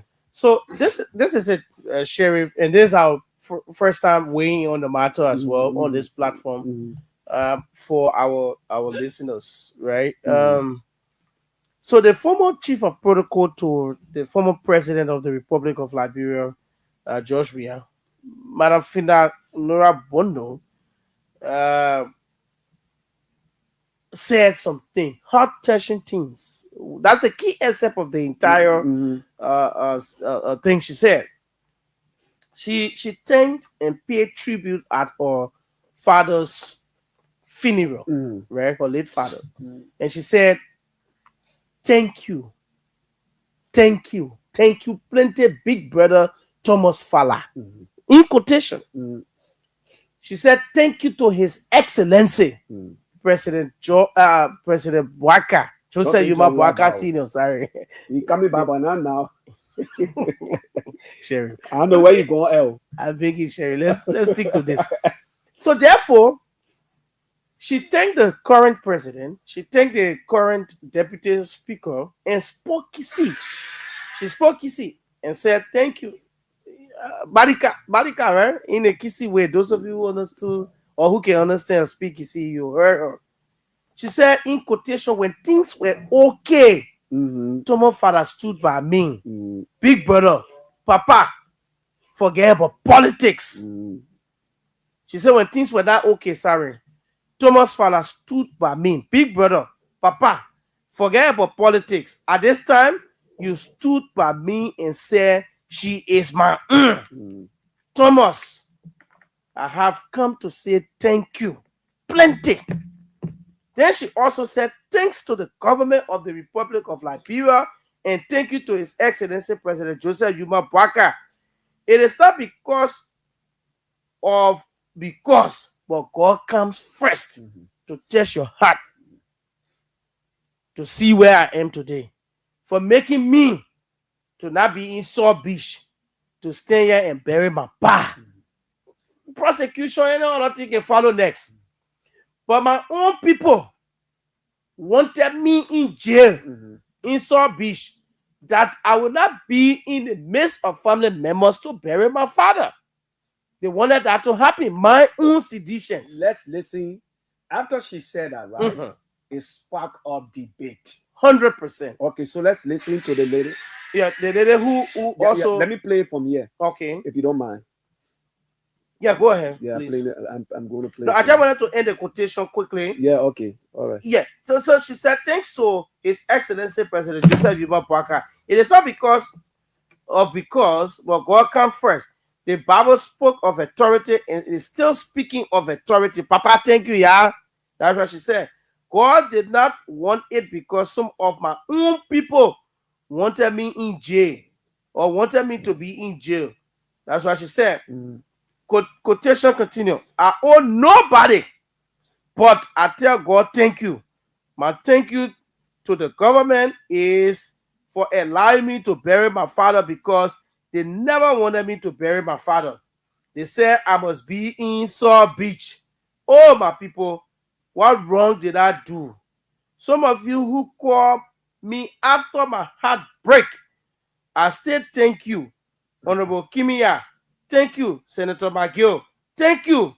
When nobody called me, you called me and your words touched me. To those of you who didn't call me, let God be praised. For those of you who wanted me in jail, God will save me. I have learned my lesson. I don't owe anybody anything. That's what she said.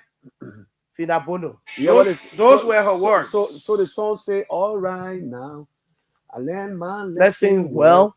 Can't please everyone, but you got to please yourself. Sure. That's what she said. Sure. I've learned my lesson. You can't please everyone. But you have to please yourself. You have to please yourself. And she said she owed nobody anything. No, she owed nobody. It is a big statement. I'm trying to open this, but I don't know what happened. Can you send me the link and then I open it and try from my end? Yeah, let me. So you can try. like the sheriff said, it was greeted by mixed reaction. Her tribute politically went down the other way with some sedition. But like I said, most people don't know the late father of Fina Bono. Elijah Tama Bono was the Kisi. Yes, was the Kisi language announcer. He died at 80. Old man. What an age. Worked for LBS and the Ministry of Information. So he was a government property. Right? A government property. So she was excited, politics aside, that though you people, those who I reached out to, those who I didn't reach out to, another lady said, like I said, I'm trying to get the video. The lady said, you're supposed to be in jail, die in jail, because you stopped us. There are a lot of things that went on behind the scene in the CDC. You got a video? Okay, yes, I tried to open it. Okay, open it. Let's see. Okay. Lawrence P. Good morning. Lawrence SP. I'm watching from Old Town Community, Ganta City, Lima County. Okay, Lawrence, thank you so much. Continue, share the video, invite friends. Yeah. Do we have that audio? Okay, let me see. This processing. Okay. I don't know. Apparently, it's not opening. No, something not right with me. Apparently, they've taken it down. Yeah, maybe they took it down. But yeah, those were statement words coming condemning Madam Bono that she should be in prison. But my question to the public, and our concern here, what would it mean for a woman who served as chief of protocol to the president for 6 years? Poker Rabble. Good morning, Great Kear family. Okay, good morning, Poker Rabbles. The lines are bustling, but let's analyze it. Then we'll go to the lines. Yeah. So what is your take? What is your take on that? What would it mean if, because people are saying, oh, she won't go to Unity Party now, but she recognized Thomas Fala. She paid homage to Maxwell Kimia, the former foreign minister and the former minister of state for presidential affairs, in person of McGill. So why are they beating on her? So she did not mention former President Weah in her. Was he at the funeral? No. Was he at the funeral? No. Okay. So why mention? So that's what the entire issue has been greeted by mixed reaction. Okay. She never mentioned former President Weah. She was very specific. She placed the Unity Party over in your opinion. In my opinion, according to what happened in other people's, in plain view. Okay, in other people's opinion. No, in plain view, that's the reality. Okay, because Sherry, if I'm graduating today, the first name I'll call on my list is of high importance. Yes, the other people are there, but in terms of reference, what if they are not there? If you're not there, I could still recognize you. For example, if you my come to be there, if they were not there. My point is, if you did something for me you to get married based on the contribution, I'm coming to get married. Okay. And you pay for my ring, for example, okay. you share it. Okay. I mean, I'm appreciating people. Okay. Many thanks to Daniel Roger. He did this. Thank you, Roger. You did this for me because I know your contribution left a print on my wedding, for example. So therefore, Mother Nora Bono said that you could see the passion, you could see the truthfulness in her physical appearance and how she was, her body language. I mean, let me say it that way. She was so passionate about how she said what she said, and she spoke her vernacular. For her to reach a point, for you, Roger, to speak your vernacular, it means there's something. I don't know if you can speak Gola or you can speak German. Okay. So I speak Spanish. Hola. For it to reach a point for you. I speak in Spanish, you ask a question. No, I'm saying for it to reach a point where you're having a conversation or you. John Tama is trying to call, but John, just hold on. We'll open the line. John, hold on. John, just hold on. When it reach a point where you, Rogers, you are addressing. Sherry, sorry for the feedback. Yeah, sorry for the feedback. Who is this? Go ahead. Yeah, we have to. It's yeah. Okay. For it to reach a point where you are speaking Spanish and while addressing a particular audience, it means a whole lot. It comes from within. And so, Madam Nora Fina Bono thanked the president. First of all, she thanked Thomas Farah. It means Thomas Farah played the most significant role for her. She said, in quotation, when things were not okay, it means when the government was back to back on her, the asset recovery team, the other thing. Yeah, but the it's other still one. on now. I'm not disputing the fact that they're not still on. I'm saying when it was high on her, where rate of arrest off for Fina Bono, when she came back from the country, she was going to be arrested. Thomas' father stood by her, according to her. The next one, he said, she's my He beat up his chest to the highest and most powerful man in the country, the president, and said, they woman that my please temper mercy with justice. The government of Liberia, we're not saying they have dropped charges against her, no, but they have relaxed to some extent against the prosecution of Nora Fina Bono. Perfect. And so therefore, she thanked the president, the current president, she thanked the current deputy minister, and she thanked few seditions, to include Senator McGill, to include the rest of the others, right? And left out Josh Opon Bekugbe Foklikon Mane Wia coming back, who she said in her word that her profile, former minister, right? Yeah, chief of protocol. Yeah. It's a deputy ministerial position at the Ministry of State. Powerful. Worked influential with Josh Weah. Yeah. They said that Josh Weah did not intervene in the situation. We don't know. That's the question. Hypothetical question. We don't know whether he intervened. They said that Josh Weah did not reach out in the time of a most difficult situation and in bereavement. But let me say something to you, Obed. Regardless of politics or whatsoever. Yeah. When you lost a friend or a family member, there are people who you expect, right, Obed? Yeah. To be there. To be there for you. Yeah. That will pick, even if they are not present, but just a message or a call. Sorry. It means a lot to that person. Did he do that or did he not? So he is a kind person also when it comes to that, right? I do not want to be 100% in disbelief that he did not. But whatever the situation is, why wasn't he mentioned? Okay. That is my point. 2, is it that she's fed up? Because Fina said, my own people. Yeah, my own people wanted me in jail. Her own people are who? Sedition. And they are proving it. Sedition. They're proving it through their reactions. Their reaction. Wanted me in Saw Beach. At Saw Beach to not bury my One of the ladies said, she should go to Saw Beach. She should be in Saw Beach and Susan. Die there. That's Susan. Susan said it. No, not the lady from Australia. Another lady said it. Okay. Beautiful girl. Yeah. So There are multiple of them. In fact, their defense is Fina blocked them from seeing George Weah while he was president. That was the saying, or is the saying, but this second lady, yeah, she said one time during the campaign, she went for t-shirts, CDC t-shirt, and Fina gave her 500 t-shirts, friend of Fina Bono. And that did not go down well with her. She was not promoting Finda, she was promoting George Weah and the CDC. So I don't know, animosity, grudge. That Finda. So what does it lead?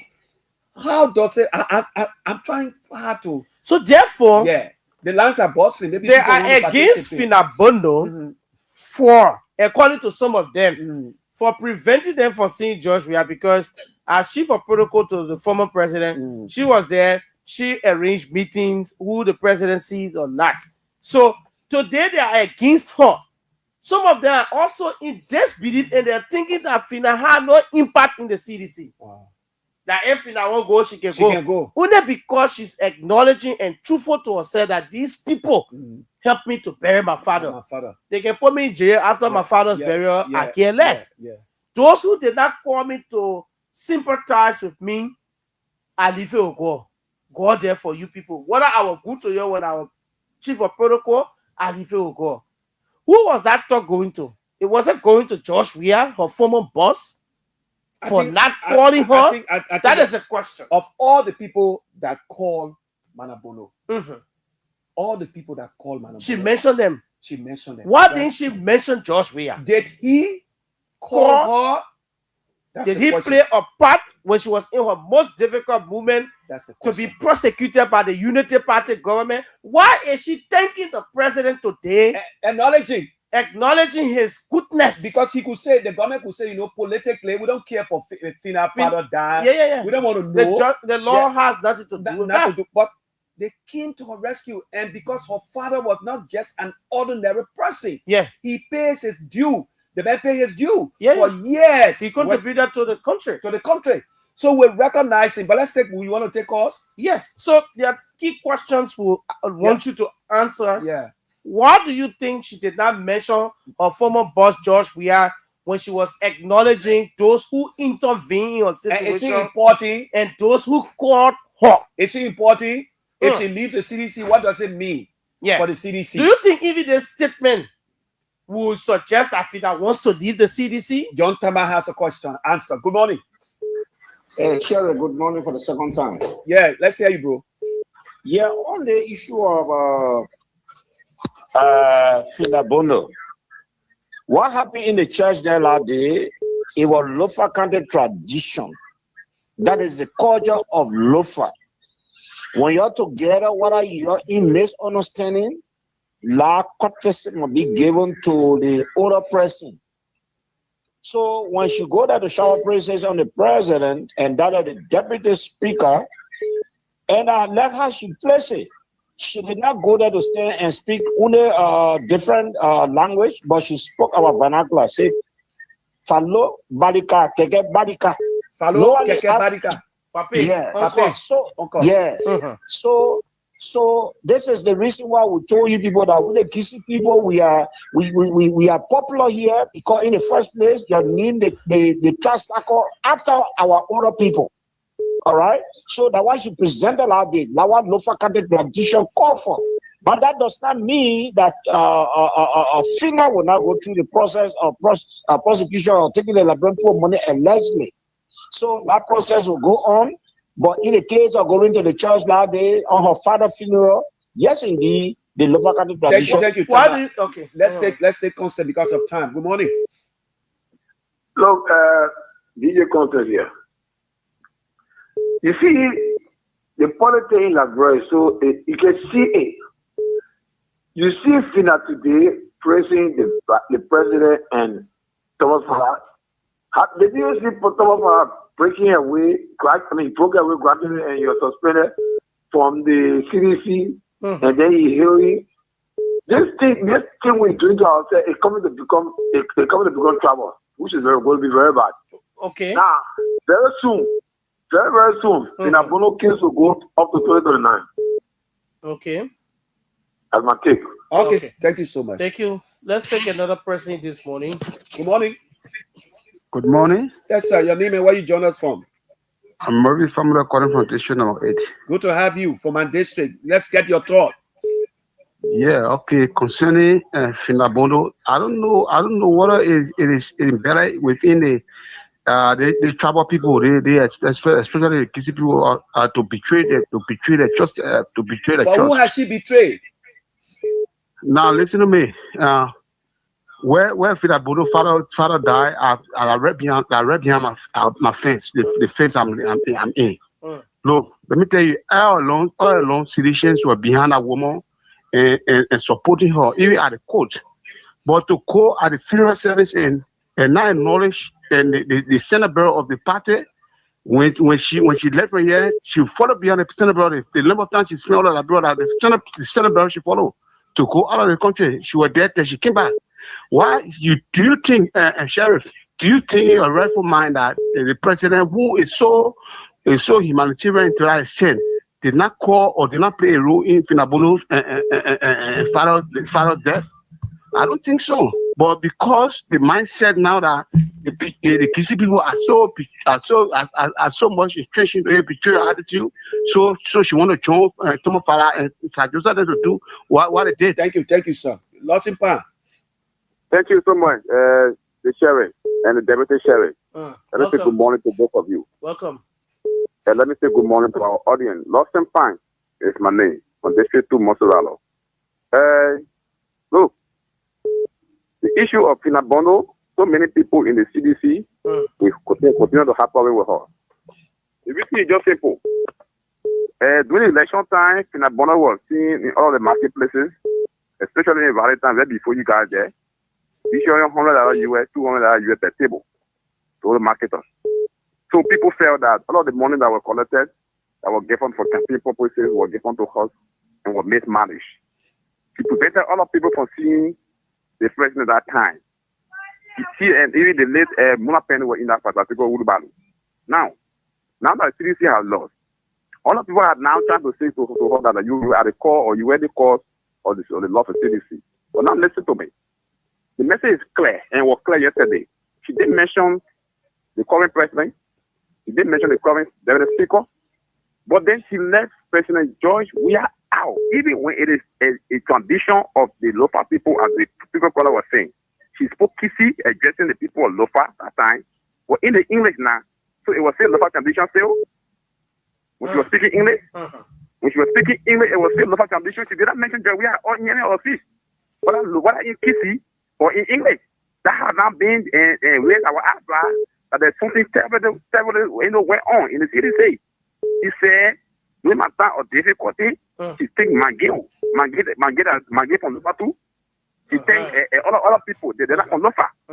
So, President, we have some question to answer. Why didn't you go or call in a government when you were doing a time of bereavement?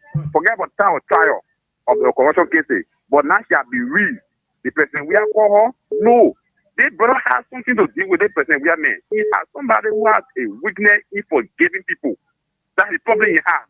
When you wrong him, you don't forgive him easily. The record there, as Teresa Diba, as other people that know him for a long time, the brother keep gosh. Let's hold you, Pan. Let's hold you. We'll take 5 more calls. Then we'll take a quick break and come back with the local dailies and the commentary coming up here on line 2. Good morning. Let's take this caller. Sherry, good morning, Obe, good morning. Yes, sir. Sekou Fofana is my name from Baje. So let me say, Sherry, you know what we have been talking on the radio coming to reality. You know that how they people take joy we have to be demagogue.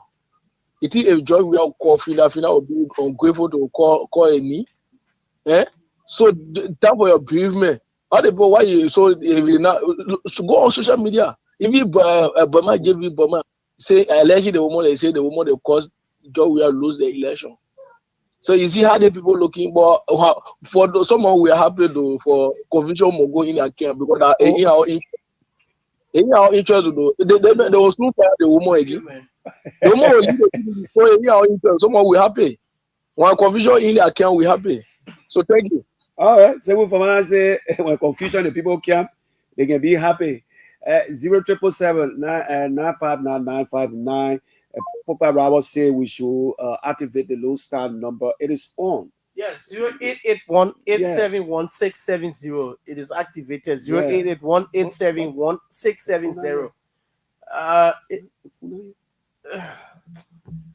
Okay. Let's recognize some folks just join us. Yes. Okay, let's take this caller. Good morning. Good morning, Daniel Roger. Yes, sir. Okay. Yeah, good morning to your other friend. Okay. My name is Winston Tatler calling from Kawe. Go ahead. Hello? Okay, fine. Yeah, okay. yeah. The issue having to do with Finabono is clear. Finabono has been pressured to do or to say why he's saying. Because what? She said, who pressure her, right? So who pressure her? Sorry, government. That one part is clear.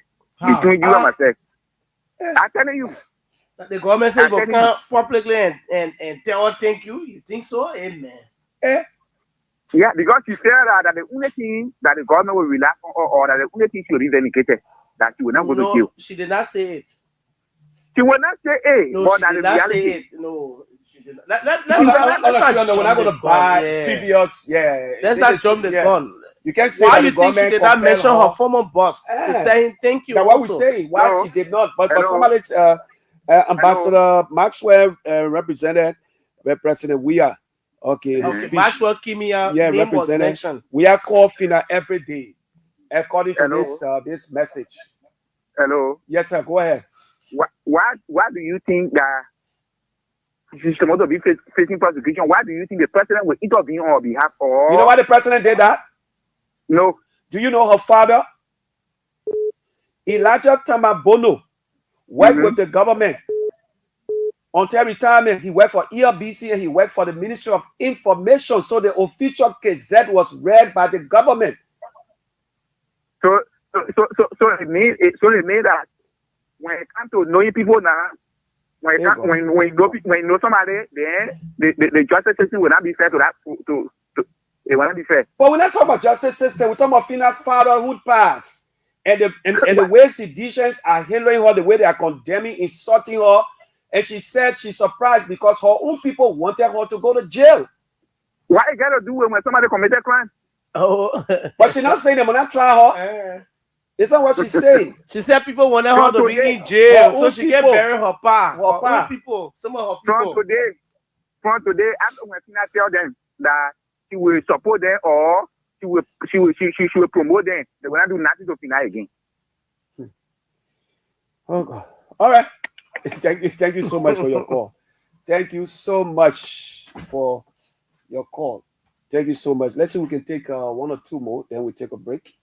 Of course, we'll come back. We got the local dailies, a very serious commentary coming up written by Boniface D. Satu. Some people just join us. Okay. Yeah. Okay, let's go back to Facebook and read some of your comments.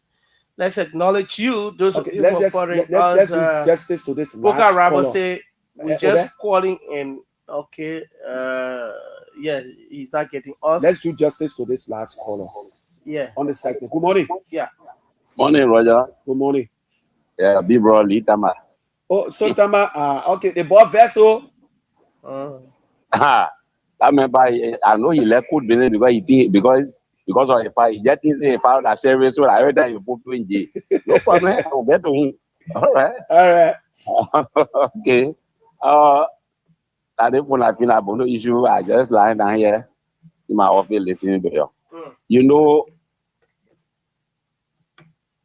Go ahead. And the CDC thing here. Once you see this thing, anything go around the place here or be some kind of meeting or some kind of program, when you call George and you intro with other people, that they had people running that party. Once you call we are name, you can do anything wrong, the decision will support you. But you just leave that man off. If you want to leave the former president name out, you're in trouble. That's just how they are. And so I really don't see anything with that program, whether prosecution or what the woman lost of father. And as you said, her father was state property. I mean, for Christ's sake, even if she will go to jail or some other prosecution, they should just leave that part and let her bury her father. I mean, for the sake of dignity, then later on the case can go on. Constitution, they get problem. I'll get to my grandson. Yeah, bye bye. All right. Okay. Thank you so much, Lee. Bring a few comments, then we'll take a break. Wow. Wow. Okay. Sorry. What? The did what? No, I'm talking about the. Oh, the flute. Yeah, I don't know why. 2 men down. Okay, HT, sorry. Speedy recovery to HT. Yeah. Poker Rabo says, you're focused on the Lone Star Land 2 family. Yeah, sorry for that. Xavier Kake is following this morning. Thanks to you for joining us on the program. Poker is back. Austin T. Zuo says, good morning, Kear family. I'm closely watching from the township of Johnsonville. Thank you so kindly for always keeping the public abreast. Momolu Kadi, that's Momolu Kiadi says, Momokwe Kiadi says, good morning, my chiefs. I am Momokwe Kiadi from Vonzwa, Gawula District, Grand Cape Mount County, and I'm following the show. Thank you so much for joining us.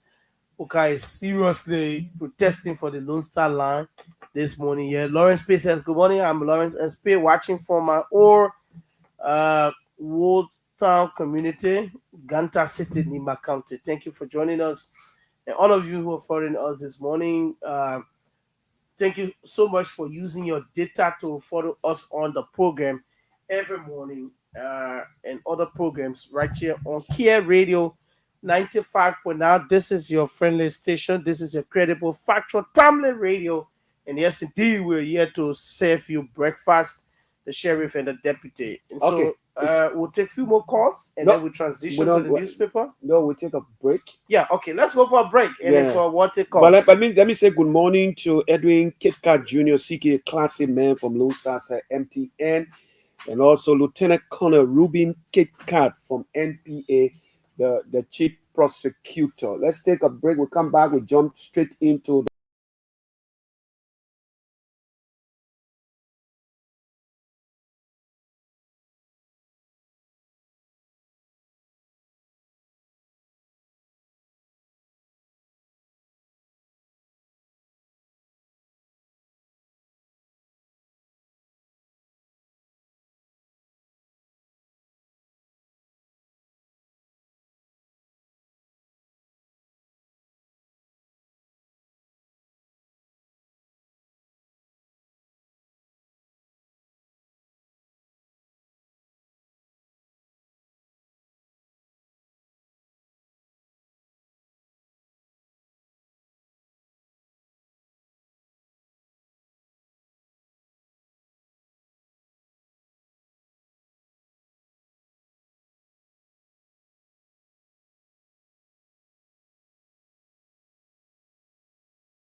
growth claims, but questions remain over.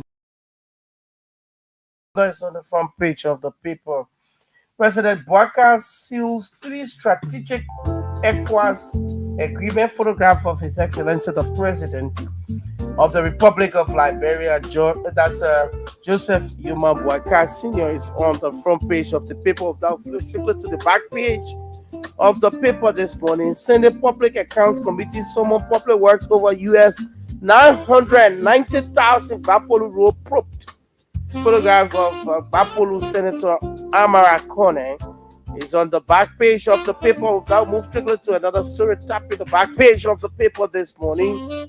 CSA Director General's wife quits JFK, citing administrative injustice. Photograph of Mrs. Jukai dressed up in white nursing suit right here on the back page of the paper this morning. Now, I move strictly to the editorial of the paper this morning. What is the editorial saying? Make a quick impact. This too is Liberia. Always remember your friends. That's what it says. Always remember your friends. That does it for the revision of the local dailies right here on the Kear Morning Live. It is a regular feature on the program Mondays to Thursday with the sheriff and the deputy right here. After a line in this song, we'll come back with transition to an article and other issues right here on the platform.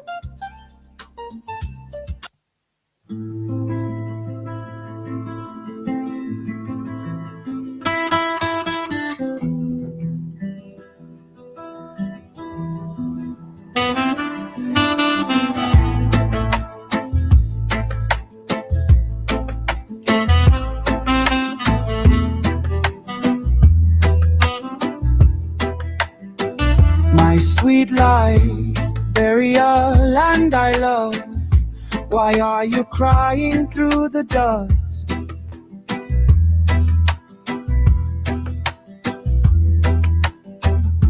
Your children watching dreams collapse as leaders gamble with our trust. From all the hills across the land, from cape to cape, the story's same. Our minerals leave with no factories, yet we're the ones who bear the shame.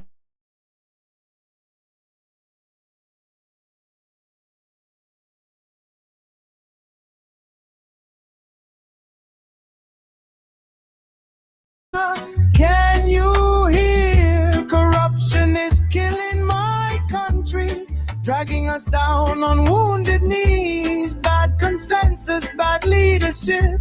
How long will this suffering be? Unconscious leaders guiding blind, leaving the people lost behind. Liberia, my home, my soul is crying. Where are we going? Where are we going? And that's a big question asked by the producer. Where are we going? My soul is crying. They're leaving us on bended knees, broken promises. 22 minutes past the hour. Let me bring you this important commentary. From where we sit, of course, from where we sit, why President Bouaka's competitive mandate requires broad leadership. Let's bring you the commentary. What Liberia's electoral history teaches about democratic mandates, national unity, and the responsibilities of leadership. An Independence Day advisory commentary written by Boniface D. Satu, BMA, MS, founder and publisher. As Liberia celebrates 179 years of independence, it is an appropriate moment to reflect not only on our history, but also on the leadership required to move our nation forward. Independence is not simply about remembering the past. It is about preparing for the future. President Joseph Newman Boakai was legitimately elected through Liberia's constitutional democratic process. His mandate should be respected, but every election produces more than a winner. It produces message about how the people expect to be governed. Liberia's electoral history teaches this lesson clearly. The 1927 election reminds us that legitimacy depends on electoral integrity. The 1951 election expanded democratic participation. The 1985 election demonstrated the importance of public confidence in democratic institutions. The 1997 election reflected the nation's desire for peace after civil war. The 2005 election produced a mandate for reconstruction and institutional reform. The 2017 election reflected the people's desire for political change. The 2023 election produced something different. President Boakai secured a legitimate constitutional victory in one of the closest presidential elections in Liberia's democratic history. It was a competitive mandate. Such a mandate does not weaken presidential authority. Instead, it expands the responsibility to govern in a manner that inspires confidence across political, regional, ethnic, and social divisions. Liberia's political reality reinforces this conclusion. No major political party has established overwhelming electoral dominance in the Fourth Republic. The Unity Party has never won the presidency in the first round. The Coalition for Democratic Change continued to command substantial political or public support, while other political parties, civil society organizations, and independent citizens remain important voices in our democracy. 26 minutes past the hour. This is why a broad leadership matters. Liberia today faces challenges that no single political party can solve alone. Our greatest challenges are economic transformation, job creation, infrastructure, education, healthcare, agriculture, energy, and institutional reform. The irony is sticking. Liberia possesses extraordinary natural wealth.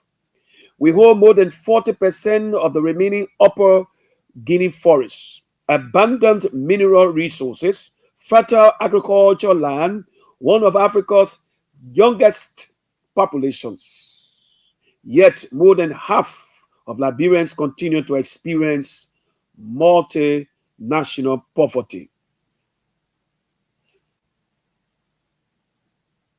Multidimensional poverty, sorry. This is Liberia's greatest paradox. We are rich in natural resources, but too many of our people remain poor, rich country, poor people. A book written by Sam Jackson. This is not simply an economic problem. It is a leadership challenge. Mr. President, La Presidente, hola. Hola. In Spanish, hola means hello. As your administration enters the second half of its constitutional term, it is an opportunity for reflection and recalibration. History presents you with a unique opportunity to become not only the leader of the Unity Party, but the president of every Liberian. The Constitution recognizes only one president. It does not distinguish between those who voted for you and those who voted for someone else. Across the country, many Liberians remain concerned about the high cost of living, unemployment, limited economic opportunities, and the pace of national development. These concerns deserve thoughtful attention because public confidence is built when governments deliver measurable improvements in people's lives. This is Kear Morning Live. This is what you ask for. Wherever you are, sitting on your couch, I know it's too early to zip on a glass of wine. You're having your cup of tea, your coffee, sitting on your couch or your sofa. This is the sheriff. The deputy is taking a break, seeing after some important issues, and I'm here navigating with you from the slump of Sullivan to the top of the executive mansion. Across the country, many Liberians remain concerned about the high cost of living, unemployment, limited economic opportunities, and the pace of national development. These concerns deserve thoughtful attention because public confidence is built when governments deliver measurable improvements in people's lives. Economic transformation should now become Liberia's national mission. The national budget should increasingly become an instrument for investment and wealth creation. Greater investment in infrastructure, energy, agriculture, education, technology, and private enterprise can create jobs, expand the middle class, and transform our natural wealth into shared posterity. 9:30 is the time. Liberia cannot afford permanent political division while confronting enormous development challenges. Development is not a partisan objective. It is a national responsibility. Get it today. Marcus C.G. George, good morning. As we celebrate 179 years of independence, history will not judge this administration simply by the election it won. History will judge whether it united the country, strengthening economic or strengthening democratic institutions, transform the economy, and improve the lives of ordinary Liberians. History will judge you for that. President Bouaka has already earned an electoral mandate. The greater opportunity now is to build a national mandate once earned through inclusive leadership, measurable results, and a shared vision of posterity. A president may be elected by majority, but history remembers those who govern for the entire nation. The true measure of leadership is not the election won, but the unity built, the institutions strengthened, and the lives improved. Boniface D. Satu, MBA, MS, founder and publisher, the Reader's Digest Commentary Network, from where we sit. So, fellow Liberians, the president will not be judged on the basis of partisan line, on the basis of election won. How was it competitive? The competitiveness of the election. But will be judged. Posterity will judge the president on the decision he made or make to impact the lives of the people. Because the Constitution says you take a certain oath.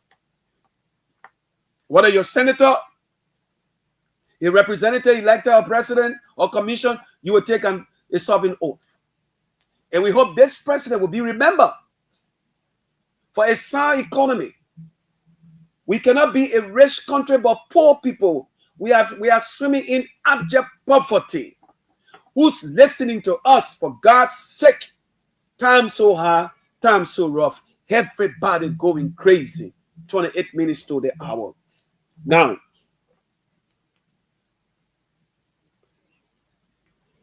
I want to bring you a story I told you about this morning. The country Gambia, Liberia population, I don't know whether Gambia population is more than Liberia. We'll do a research on that. We are talking about, according to the TRC, the TRC, the recommendation, 500 million should be set aside for reparation. to give people money. It is happening in the Gambia. So I'm going to read you the story. It happened in Sierra Leone. Why can't it happen in Liberia? I want to ask this question, but I'm going to read you the story. I researched this story, and the victims are waiting. So let me bring you the story. Let's relax. Take your time. It's important. You, the victims, some of us are victims.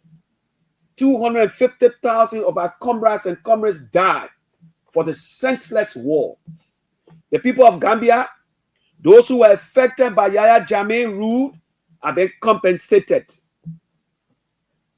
And according to the recommendation made by those people at the TRC, 3 presidents are yet or have yet or failed, because we got 3 more years, 3.5 years for the expiration of this man who came to rescue the people. Can he rescue the victims? Let's bring you the story. Gambia begins paying reparations to victims of Jammeh era crimes. Anthony Stevens report.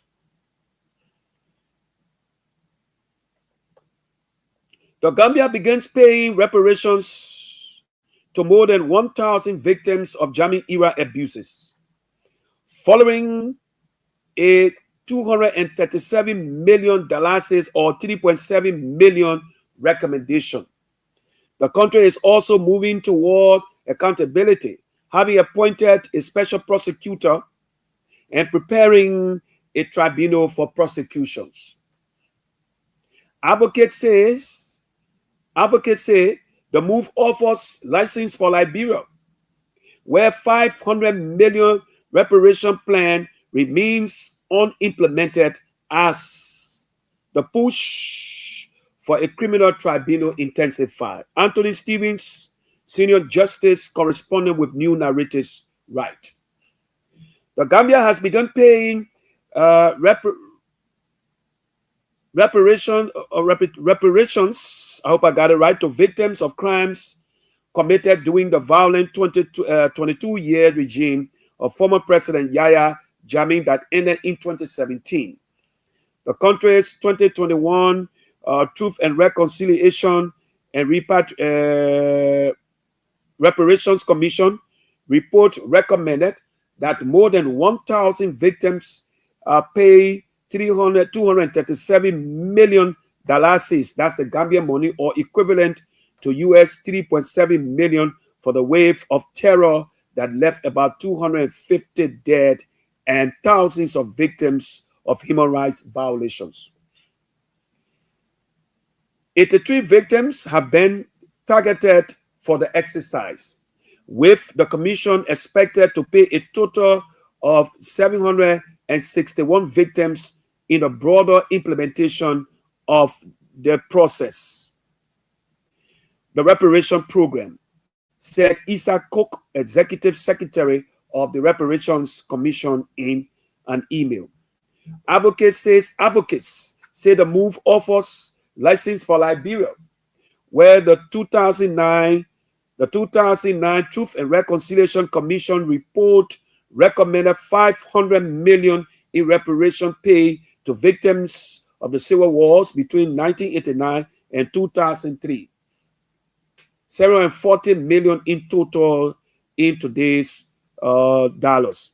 In January, the Gambia's Reparation Commission announced that it had begun paying to victims of crimes under Jammeh's rule. Experts say the decision marks one of the most concrete steps taken yet to address abuses committed during Jammeh's reign or regime. The country is preparing to set up a Herbert tribunal to try Jammeh, now in exile in Equatorial Guinea, along with 68 officials who serve under his regime, recommended for prosecution by the Truth Commission. The commission accused them of serious human rights violations, including extrajudicial killings, forced disappearances, and torture. Although no official dates have yet been announced for hearings to begin, the Gambia has appointed Martin Hackett, a top British human rights lawyer as a special prosecutor with a 4-year mandate. Gambia Reparations Commission's Cook said 285,000 had been allocated separately for reparations in each of the government's 2025 and 2026 budgets. We are currently processing payments for victims whose violations occurred between 1994 and 1996. Cook said victims are receiving the remaining 81% of the reparations owed to them after the 19% initial payment made under the TRRC. The actual amount series depending on the category and gravity of the violation suffered.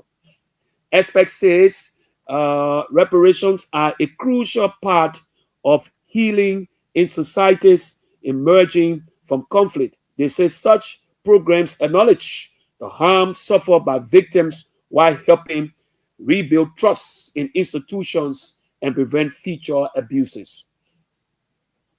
Aside from recommending the creation of a special criminal tribunal, the Commission proposed financial compensation, medical and psychosocial rehabilitation for victims, community reinstitution, and community restitution and mobilization, and restorative and symbolic reparations. The Gambia's decision to begin paying reparations before its special criminal tribunal becomes operational has been welcomed by advocates who say it offers inspiration for Liberia. Experts say some form of reparations for Liberia's victim is long overdue. Whether it is in the form of money, medical care, or help with housing and other basic needs. They have suffered a lot. They have lost a lot, said Fatou Bensonda, a former prosecutor of the International Criminal Court, in an exclusive interview with Front Page Africa and New Narratives at South African Conference in November. Some of them, their lives are completely changed. And then they are expected to just pick up the pieces and go on their own. They must be supported. Liberia's own Truth and Reconciliation Commission recommended in its final report in 2009 that the government pay US $500 million in reparations payment over a 30-year period, but no funds have been provided by any of Liberia's 3 post-war governments. So from Ellen to Weah to Joe Boyka, His Excellency, 90 minutes up to the hour. This was a recommendation by the Truth and Reconciliation Commission to compensate the victims. The administration of President Joseph Boyka, who broke up with his predecessors to take on the process to establish a war crimes court in Liberia, has expressed support for the idea. Expressing action. Action means, louder than words. Action. Oswald Tuer, Liberia's Justice Minister, told United Nations meeting in August 2024 that the government was committed to establishing a reparation trust fund to support conflict victims, to help victims rebuild their lives and communities, ensuring that they are not forgotten as we move forward. Tuer did not respond to requests for comment on the matter. It has to be transparently done, said Adamant Dempster, who has been leading initiatives in recent times on the issue. Quote, we know that it may not be able to satisfy everyone, but at least it will help in the context of reconciliation and also help in promoting the justice program as well. That is another form of justice. Dempster also urged the Liberian government to formally launch a reparations program and appealed to international partners for support, saying the process should be organized and shielded from political interference. Advocates say Bouaka has taken steps they view as part of a broader reparatory process.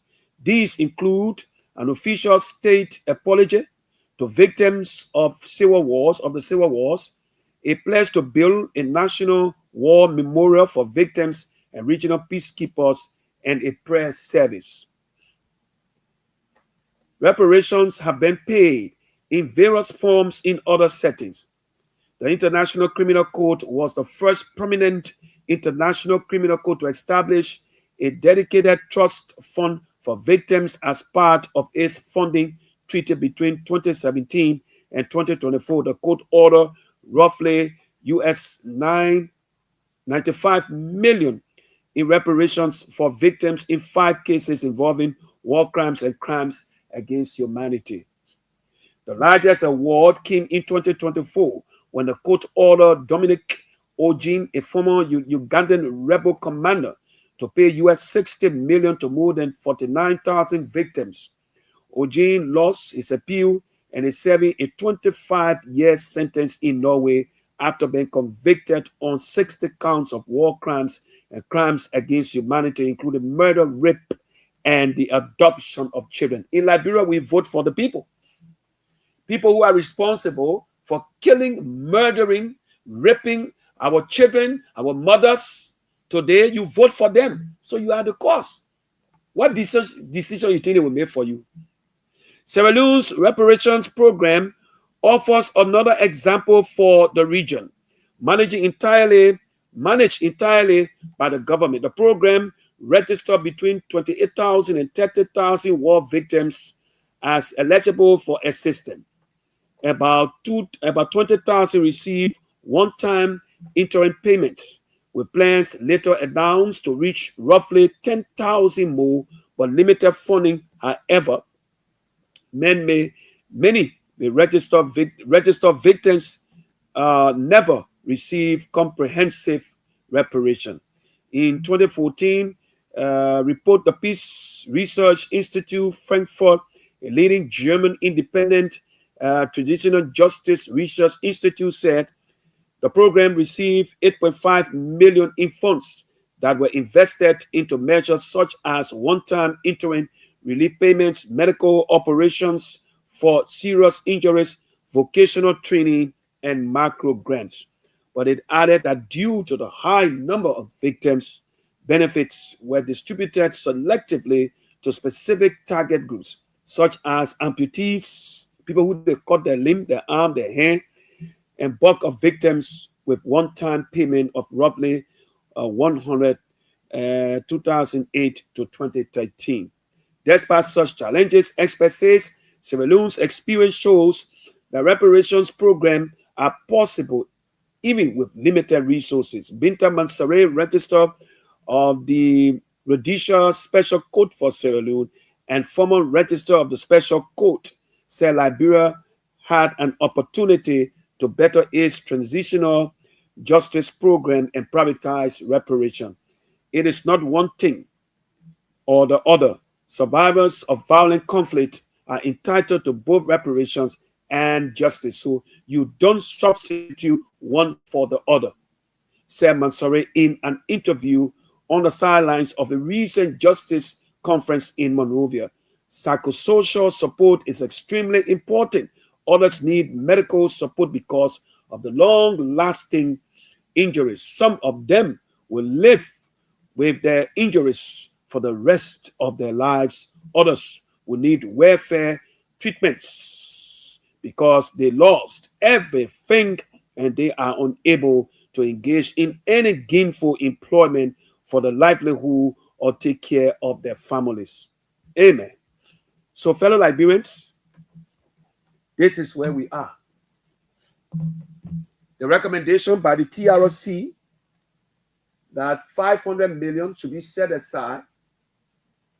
500 million should be set aside to compensate the victims The story I just read, Gambia took the lead. Sierra Leone also followed, even though it is challenged. But at least some strides have been made. So from the Salif government, in March 2009, the recommendation called for people, the victims, funding should be provided by the government. That was from Ellen. We are keen. Nothing was done.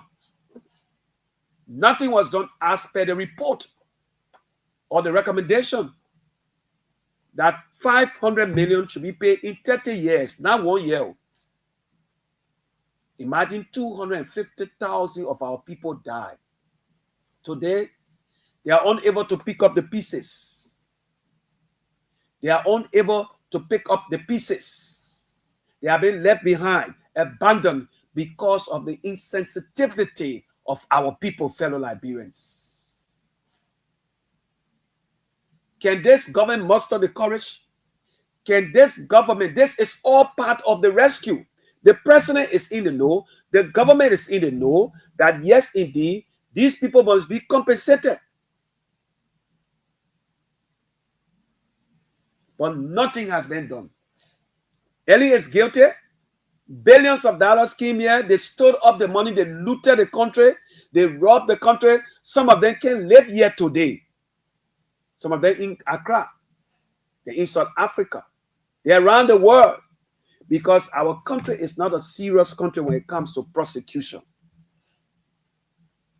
A Ugandan is facing 25 years of his life, and he was asked to pay millions of dollars as reparation for those or to those victims. You see how our people wicked?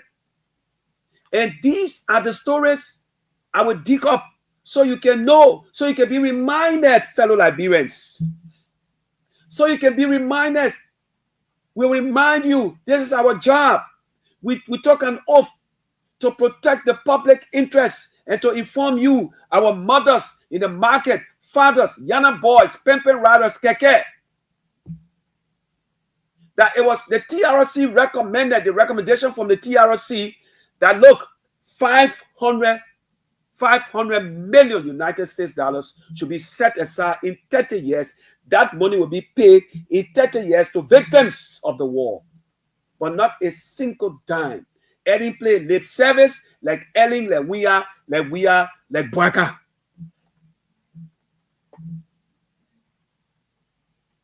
Like Ellen, like we are, like Bwaka. For 12 years, the Truth and Reconciliation Commission that the government supported our taxes. The taxes we pay, the government supported, international partners supported, and the findings, the recommendations say our people should be compensated to take care of, to rebuild their lives. But none of those victims have been rewarded. And then the House is going to increase the numbers of lawmakers. We don't have money for reparation. We don't have money to compensate the victims, to impact their lives, but we have money to increase lawmakers. Nonsense. This is shared nonsense on the part of our lawmakers. I challenge any one of them. I wonder Senator Delon is in the know. Senator Delon, I wonder you in the know. I'm sitting here and I'm wondering because I'm mentioning your name because you are a flow fighter. People can say all they want to say, but there are bills that impact the lives or are supposed to impact the lives of the people. You have put for those bills. I'm going to send you this story that the TRC, the recommendation by the TRC, the Truth and Reconciliation Commission, what are we reconciling, Your Excellency? You will not be remembered for the fleets of cars you drive, the SUVs, the condominiums that you are building, the $10 million mansion that you allegedly got. You say you got money from all kind of story from your people. And even your ministers are following suit. They are billing while the people sing in abject poverty. Ma Josephine, cannot afford. I don't even know if my Josephine, my CC, and all our mothers, they will even have that. I mean, they will eat a fitting meal on 26th day. You gave him 5 million for yellow machine. To maintain the yellow machine, to take the yellow machine out of from here. But you cannot. They say in 30 years to pay that money to the victims. You are heartless. Mr. President, the people are suffering. Too many people are suffering. Too many people are sad. Too many people got, too little people got everything while too many people got nothing. We need to rebrand, recalibrate. We need to recalibrate this country. Fellow Liberians, a rich country, but poor people, say Samuel Jackson. Good morning to you, Uncle Sam. Why are we rich in resources, but yesterday we are poor and we are unable? It's a government that is so insensitive to the plight of the people. Governments, not just this government, but from Ellen Johnson Sirleaf, the woman who justified the war, the woman who said it was a popular revolution. Go June 19, 1990, when she addressed the committee on the crisis on Liberia, fellow Liberians. Research, read. We are weak when it comes to reading and understanding what we read. I'm about to take my break. If you just join us, I say hola in Spanish. I'm about to say mañana, meaning tomorrow. Fellow Liberians, we have a problem. Can this man truly rescue us from the dungeon, from poverty, slavery, modern slavery in our country? Can this man rescue us? And I want to remind you, I want to leave this with you, Mr. President. If you have forgotten, you did not take the oath to enrich Katumu Bwaka, your children, your friends, and your cronies. You say, I, Joseph Yuma Bwaka, do solemnly swear that I will uphold, defend, bear true faith and allegiance. Impartially, conscientiously, your conscience will be put to the test. God bless you. Tomorrow, we'll be around to serve you more breakfast. On behalf of the team, George, of course, my producer, ST is not well. He did a surgery on his eye. He's recuperating. Tomorrow, we'll be back on the midweek presentation. In Spanish, tomorrow we say mañana. Mañana meaning tomorrow.